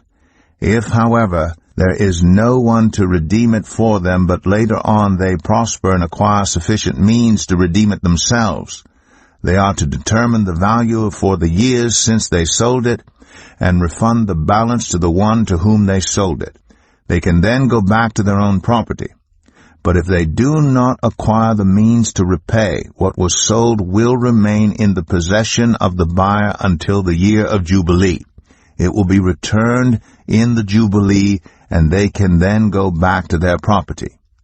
Anyone who sells a house in a walled city retains the right of redemption a full year after its sale. During that time, the seller may redeem it. If it is not redeemed before a full year has passed, the house in the walled city shall belong permanently to the buyer and the buyer's descendants. It is not to be returned in the Jubilee. But houses in villages without walls around them are to be considered as belonging to the open country. They can be redeemed, and they are to be returned in the Jubilee. The Levites always have the right to redeem their houses in the Levitical towns which they possess. So the property of the Levites is redeemable, that is, a house sold in any town they hold, and is to be returned in the Jubilee, because the houses in the towns of the Levites are their property among the Israelites. But the pasture land belonging to their towns must not be sold. It is their permanent possession. If any of our fellow Israelites become poor and are unable to support themselves among you, help them as you would a foreigner and stranger, so they can continue to live among you. Do not take interest or any profit from them, but fear your God, so that they may continue to live among you. You must not lend them money at interest or sell them food at a profit. I am the Lord your God, who brought you out of Egypt to give you the land of Canaan and to be your God. If any of your fellow Israelites become poor and sell themselves to you, do not make them work as slaves. They are to be treated as hired workers or temporary residents among you. They are to work for you until the year of Jubilee. Then they and their children are to be released, and they will go back to their own clans and to the property of their ancestors, because the Israelites are my servants, whom I brought out of Egypt. They must not be sold as slaves. Do not rule over them ruthlessly, but fear your God. Your male and female slaves are to come from the nations around you. From them you may buy slaves. You may also buy some of the temporary residents living among you and members of their clans born in your country, and they will become your property. You can bequeath them to your children as inherited property and can make them slaves for life, but you must not rule over your fellow Israelites ruthlessly. If a foreigner residing among you becomes rich and any of your fellow Israelites become poor and sell themselves to the foreigner or to a member of the foreigner's clan, they retain the right of redemption after they have sold themselves. One of their relatives may redeem them. An uncle or a cousin or any blood relative in their clan may redeem them. Or if they prosper, they may redeem themselves. They and their buyer are to count the time from the year they sold themselves up to the year of Jubilee. The price for their release is to be based on the rate paid to a hired worker for that number of years. If many years remain, they must pay for their redemption a larger share of the price paid for them. If only a few years remain until the year of Jubilee, they are to compute that and pay for their redemption accordingly. They are to be treated as hired workers from year to year. You must see to it that those to whom they owe service do not rule over them ruthlessly. Even if someone is not redeemed in any of these ways, they and their children are to be released in the year of Jubilee. For the Israelites belong to me as servants. They are my servants, whom I brought out of Egypt. I am the Lord your God. Leviticus 26. Do not make idols or set up an image or a sacred stone for yourselves, and do not place a carved stone in your land to bow down before it. I am the Lord your God. Observe my Sabbaths and have reverence for my sanctuary. I am the Lord. If you follow my decrees and are careful to obey my commands, I will send you rain in its season, and the ground will yield its crops, and the trees their fruit. Your threshing will continue until grape harvest, and the grape harvest will continue until planting, and you will eat all the food you want, and live in safety in your land. I will grant peace in the land, and you will lie down, and no one will make you afraid. I will remove wild beasts from the land, and the sword will not pass through your country. You will pursue your enemies, and they will fall by the sword before you. 5 of you will chase 100, and 100 of you will chase 10,000, and your enemies will fall by the sword before you. I will look on you with favor, and make you fruitful and increase your numbers, and I will keep my covenant with you. You will still be eating last year's harvest when you will have to move it out to make room for the new. I will put my dwelling place among you, and I will not abhor you. I will walk among you and be your God, and you will be my people. I am the Lord your God, who brought you out of Egypt so that you would no longer be slaves to the Egyptians. I broke the bars of your yoke and enabled you to walk with heads held high. But if you will not listen to me and carry out all these commands, and if you reject my decrees and abhor my laws and fail to carry out all my commands and so violate my covenant, then I will do this to you. I will bring on you sudden terror, wasting diseases and fever that will destroy your sight and sap your strength. You will plant seed in vain because your enemies will eat it. I will set my face against you so that you will be defeated by your enemies. Those who hate you will rule over you, and you will flee even when no one is pursuing you. If after all this you will not listen to me, I will punish you for your sins 7 times over. I will break down your stubborn pride and make the sky above you like iron and the ground beneath you like bronze. Your strength will be spent in vain, because your soil will not yield its crops, nor will the trees of your land yield their fruit. If you remain hostile toward me and refuse to listen to me, I will multiply your afflictions 7 times over as your sins deserve. I will send wild animals against you, and they will rob you of your children, destroy your cattle, and make you so few in number that your roads will be deserted. If in spite of these things you do not accept my correction, but continue to be hostile toward me, I myself will be hostile toward you, and will afflict you for your sins 7 times over. And I will bring the sword on you to avenge the breaking of the covenant. When you withdraw into your cities, I will send a plague among you, and you will be given into enemy hands. When I cut off your supply of bread, 10 women will be able to bake your bread in 1 oven, and they will dole out the bread by weight. You will eat, but you will not be satisfied. If in spite of this you still do not listen to me, but continue to be hostile toward me, then in my anger I will be hostile toward you, and I myself will punish you for your sins 7 times over. You will eat the flesh of your sons and the flesh of your daughters. I will destroy your high places, cut down your incense altars, and pile your dead bodies on the lifeless forms of your idols, and I will abhor you. I will turn your cities into ruins and lay waste your sanctuaries, and I will take no delight in the pleasing aroma of your offerings. I myself will lay waste the land, so that your enemies who live there will be appalled. I will scatter you among the nations, and will draw out my sword and pursue you. Your land will be laid waste, and your cities will lie in ruins. Then the land will enjoy its Sabbath years all the time that it lies desolate, and you are in the country of your enemies. Then the land will rest and enjoy its Sabbaths. All the time that it lies desolate, the land will have the rest it did not have during the Sabbaths you lived in it.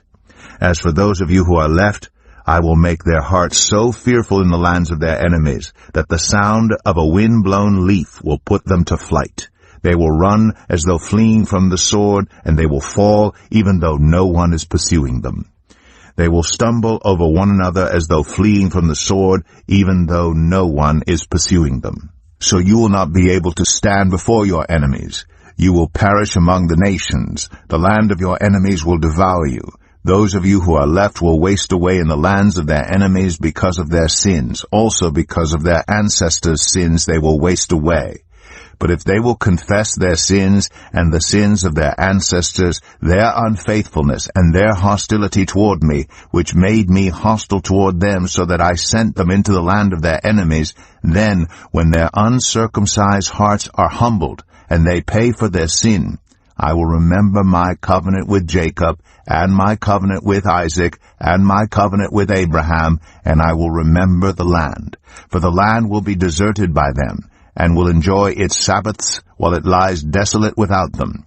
They will pay for their sins because they rejected my laws and abhorred my decrees. Yet in spite of this, when they are in the land of their enemies, I will not reject them or abhor them so as to destroy them completely, breaking my covenant with them. I am the Lord their God. But for their sake I will remember the covenant with their ancestors whom I brought out of Egypt in the sight of the nations to be their God. I am the Lord. These are the decrees, the laws, and the regulations that the Lord established at Mount Sinai between himself and the Israelites through Moses. Leviticus 27. The Lord said to Moses, "Speak to the Israelites and say to them, if anyone makes a special vow to dedicate a person to the Lord by giving the equivalent value, set the value of a male between the ages of 20 and 60 at 50 shekels of silver according to the sanctuary shekel. For a female, set her value at 30 shekels. For a person between the ages of 5 and 20, set the value of a male at 20 shekels and of a female at 10 shekels. For a person between 1 month and 5 years, set the value of a male at 5 shekels of silver and that of a female at 3 shekels of silver. For a person 60 years old or more, set the value of a male at 15 shekels and of a female at 10 shekels. If anyone making the vow is too poor to pay the specified amount, the person being dedicated is to be presented to the priest, who will set the value according to what the one making the vow can afford. If what they vowed is an animal that is acceptable as an offering to the Lord, such an animal given to the Lord becomes holy. They must not exchange it or substitute a good one for a bad one, or a bad one for a good one. If they should substitute one animal for another, both it and the substitute become holy. If what they vowed is a ceremonially unclean animal, one that is not acceptable as an offering to the Lord, the animal must be presented to the priest, who will judge its quality as good or bad. Whatever value the priest then sets, that is what it will be. If the owner wishes to redeem the animal, a fifth must be added to its value. If anyone dedicates their house as something holy to the Lord, the priest will judge its quality as good or bad. Whatever value the priest then sets, so it will remain. If the one who dedicates their house wishes to redeem it, they must add a fifth to its value, and the house will again become theirs. If anyone dedicates to the Lord part of their family land, its value is to be set according to the amount of seed required for it, 50 shekels of silver to a homer of barley seed. If they dedicate a field during the year of Jubilee, the value that has been set remains. But if they dedicate a field after the Jubilee, the priest will determine the value according to the number of years that remain until the next year of Jubilee, and its set value will be reduced. If the one who dedicates the field wishes to redeem it, they must add a fifth to its value, and the field will again become theirs. If, however, they do not redeem the field, or if they have sold it to someone else, it can never be redeemed. When the field is released in the Jubilee, it will become holy, like a field devoted to the Lord. It will become priestly property. If anyone dedicates to the Lord a field they have bought, which is not part of their family land, the priest will determine its value up to the year of Jubilee, and the owner must pay its value on that day as something holy to the Lord. In the year of Jubilee the field will revert to the person from whom it was bought, the one whose land it was. Every value is to be set according to the sanctuary shekel, 20 gerahs to the shekel. No one, however, may dedicate the firstborn of an animal, since the firstborn already belongs to the Lord. Whether an ox or a sheep, it is the Lord's. If it is one of the unclean animals, it may be bought back at its set value, adding a fifth of the value to it. If it is not redeemed, it is to be sold at its set value. But nothing that a person owns and devotes to the Lord, whether a human being or an animal or family land, may be sold or redeemed. Everything so devoted is most holy to the Lord. No person devoted to destruction may be ransomed. They are to be put to death.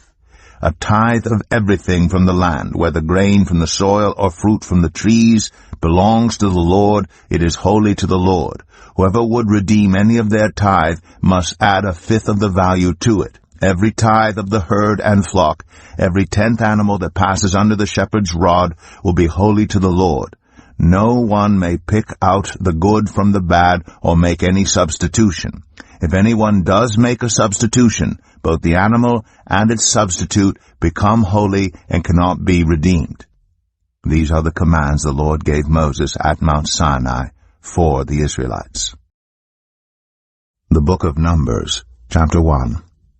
The Lord spoke to Moses in the tent of meeting in the desert of Sinai on the first day of the 2nd month of the 2nd year after the Israelites came out of Egypt. He said, "Take a census of the whole Israelite community by their clans and families, listing every man by name, one by one.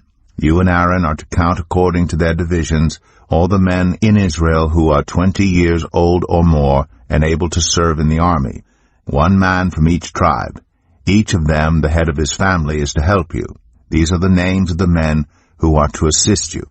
From Reuben, Elizur, son of Shadur. From Simeon, Shalumiel, son of Zerushadai. From Judah, Nahshon, son of Amminadab. From Issachar, Nethanel, son of Zuar. From Zebulun, Eliab, son of Helon. From the sons of Joseph, from Ephraim, Elishama, son of Ammihud. From Manasseh, Gamaliel, son of Pedazur. From Benjamin, Abidan, son of Gideoni. From Dan, Ahiezer, son of Ammishaddai. From Asher, Pagiel, son of Ochran. From Gad, Eliasaph, son of Deuel. From Naphtali, Ahira, son of Enan. These were the men appointed from the community, the leaders of their ancestral tribes. They were the heads of the clans of Israel. Moses and Aaron took these men whose names had been specified, and they called the whole community together on the first day of the 2nd month.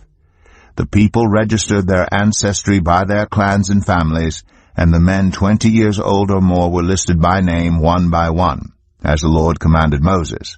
And so he counted them in the desert of Sinai.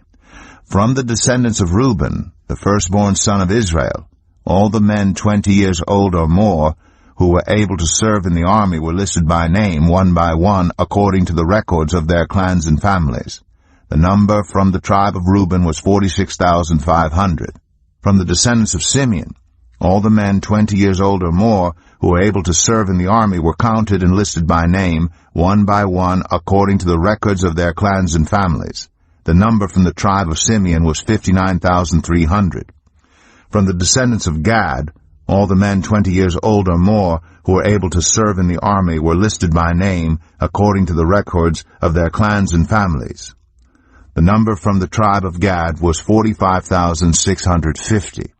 From the descendants of Judah, all the men 20 years old or more who were able to serve in the army were listed by name according to the records of their clans and families. The number from the tribe of Judah was 74,600. From the descendants of Issachar, all the men 20 years old or more who were able to serve in the army were listed by name according to the records of their clans and families. The number from the tribe of Issachar was 54,400. From the descendants of Zebulun, all the men 20 years old or more who were able to serve in the army were listed by name according to the records of their clans and families. The number from the tribe of Zebulun was 57,400. From the sons of Joseph, From the descendants of Ephraim, all the men 20 years old or more who were able to serve in the army were listed by name according to the records of their clans and families. The number from the tribe of Ephraim was 40,500.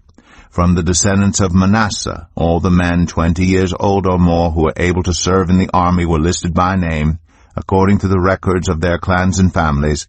The number from the tribe of Manasseh was 32,200. From the descendants of Benjamin, all the men 20 years old or more who were able to serve in the army were listed by name according to the records of their clans and families. The number from the tribe of Benjamin was 35,400. From the descendants of Dan, all the men 20 years old or more who were able to serve in the army were listed by name according to the records of their clans and families. The number from the tribe of Dan was 62,700. From the descendants of Asher, all the men 20 years old or more who were able to serve in the army were listed by name according to the records of their clans and families. The number from the tribe of Asher was 41,500.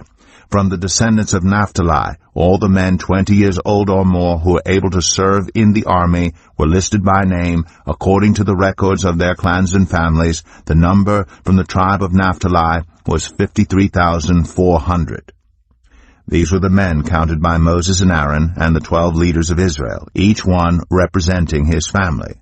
All the Israelites 20 years old or more who were able to serve in Israel's army were counted according to their families. The total number was 603,550.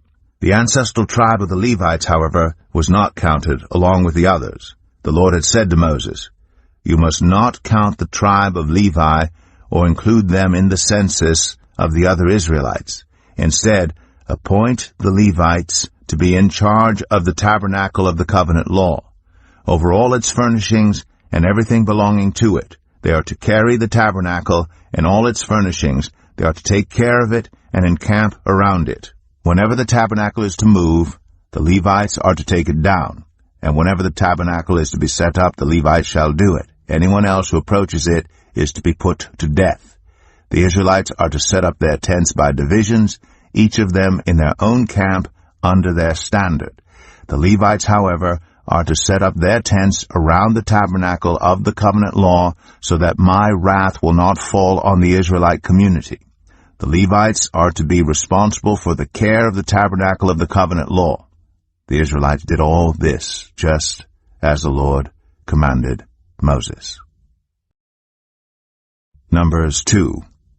The Lord said to Moses and Aaron, "The Israelites are to camp around the tent of meeting some distance from it, each of them under their standard and holding the banners of their family. On the east toward the sunrise, the divisions of the camp of Judah are to encamp under their standard. The leader of the people of Judah is Nahshon, son of Amminadab. His division numbers 74,600. The tribe of Issachar will camp next to them. The leader of the people of Issachar is Nethanel, son of Zuar. His division numbers 54,400. The tribe of Zebulun will be next. The leader of the people of Zebulun is Eliab, son of Helon. His division numbers 57,400. All the men assigned to the camp of Judah according to their division.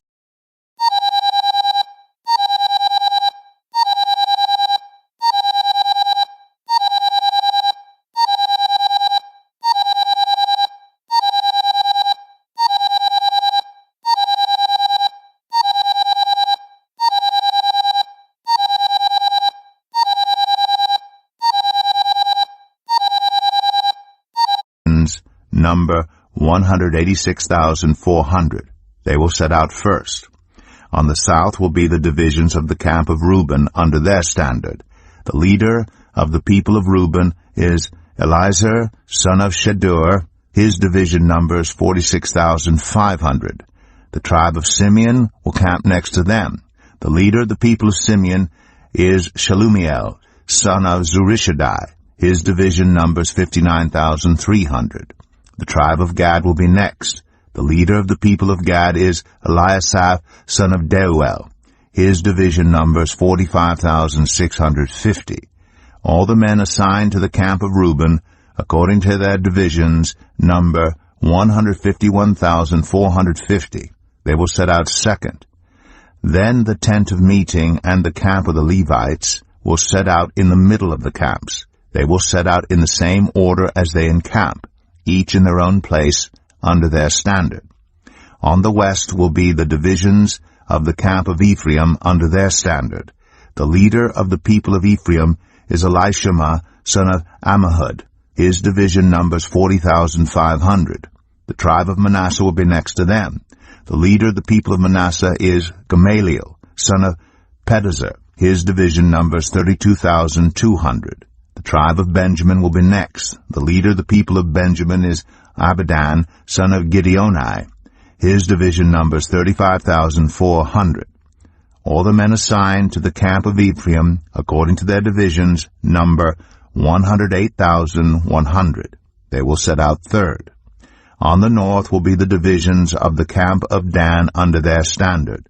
The leader of the people of Dan is Ahiezer, son of Ammishaddai. His division numbers 62,700. The tribe of Asher will camp next to them. The leader of the people of Asher is Pagiel, son of Okran. His division numbers 41,500.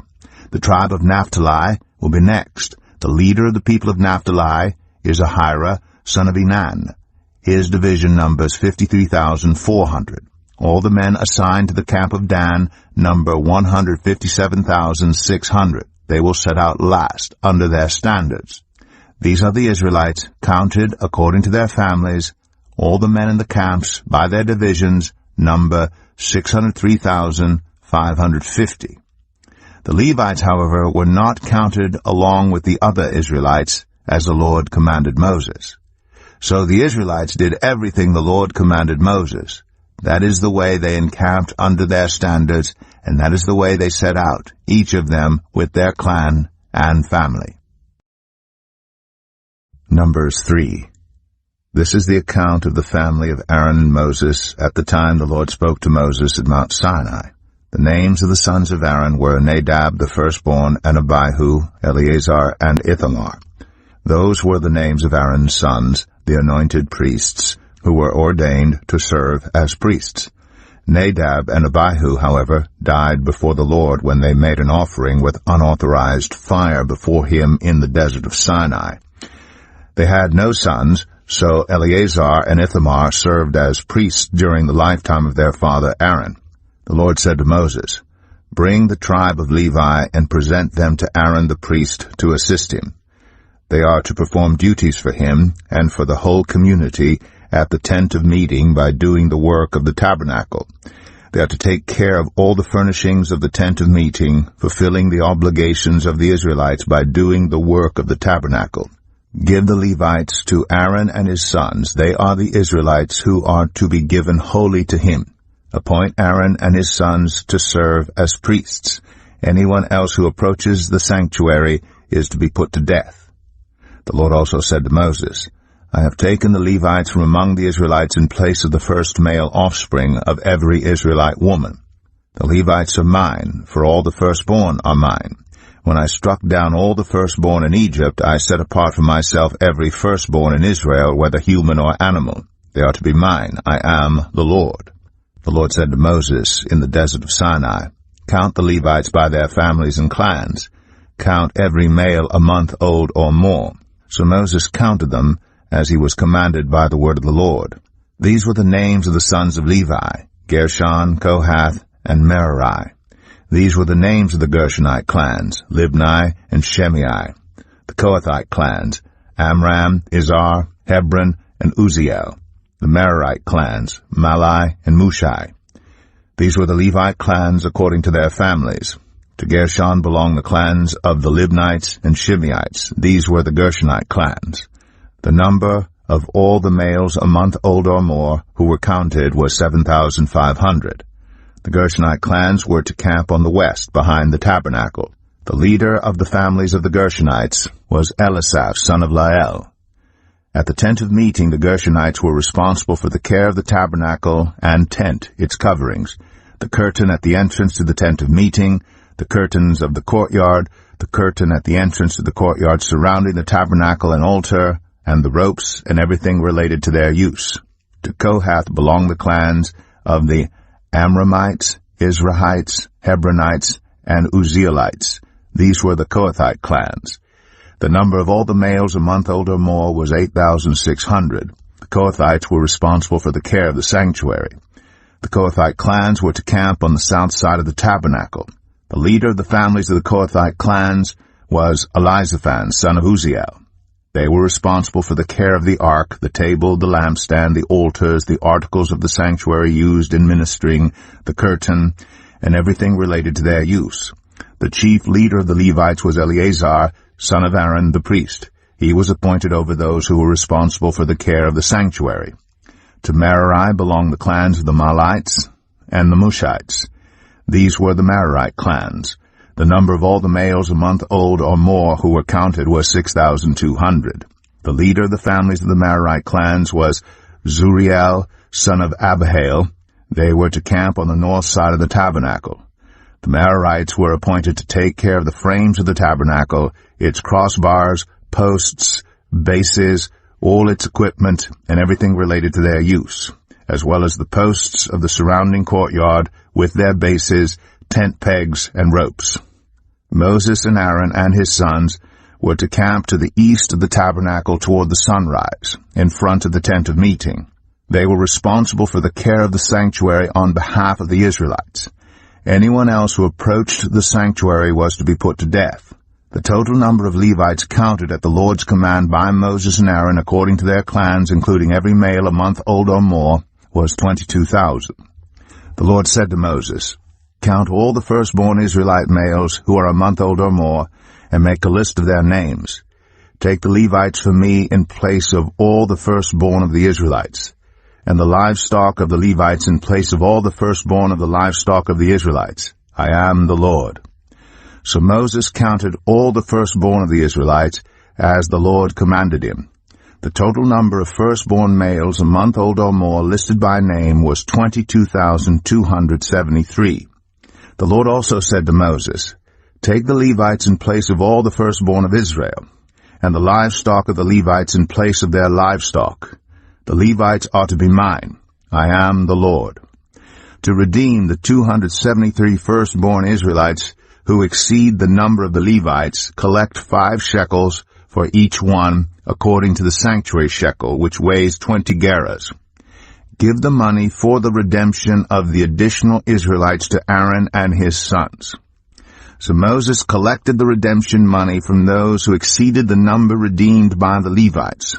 From the firstborn of the Israelites he collected silver weighing 1,365 shekels, according to the sanctuary shekel.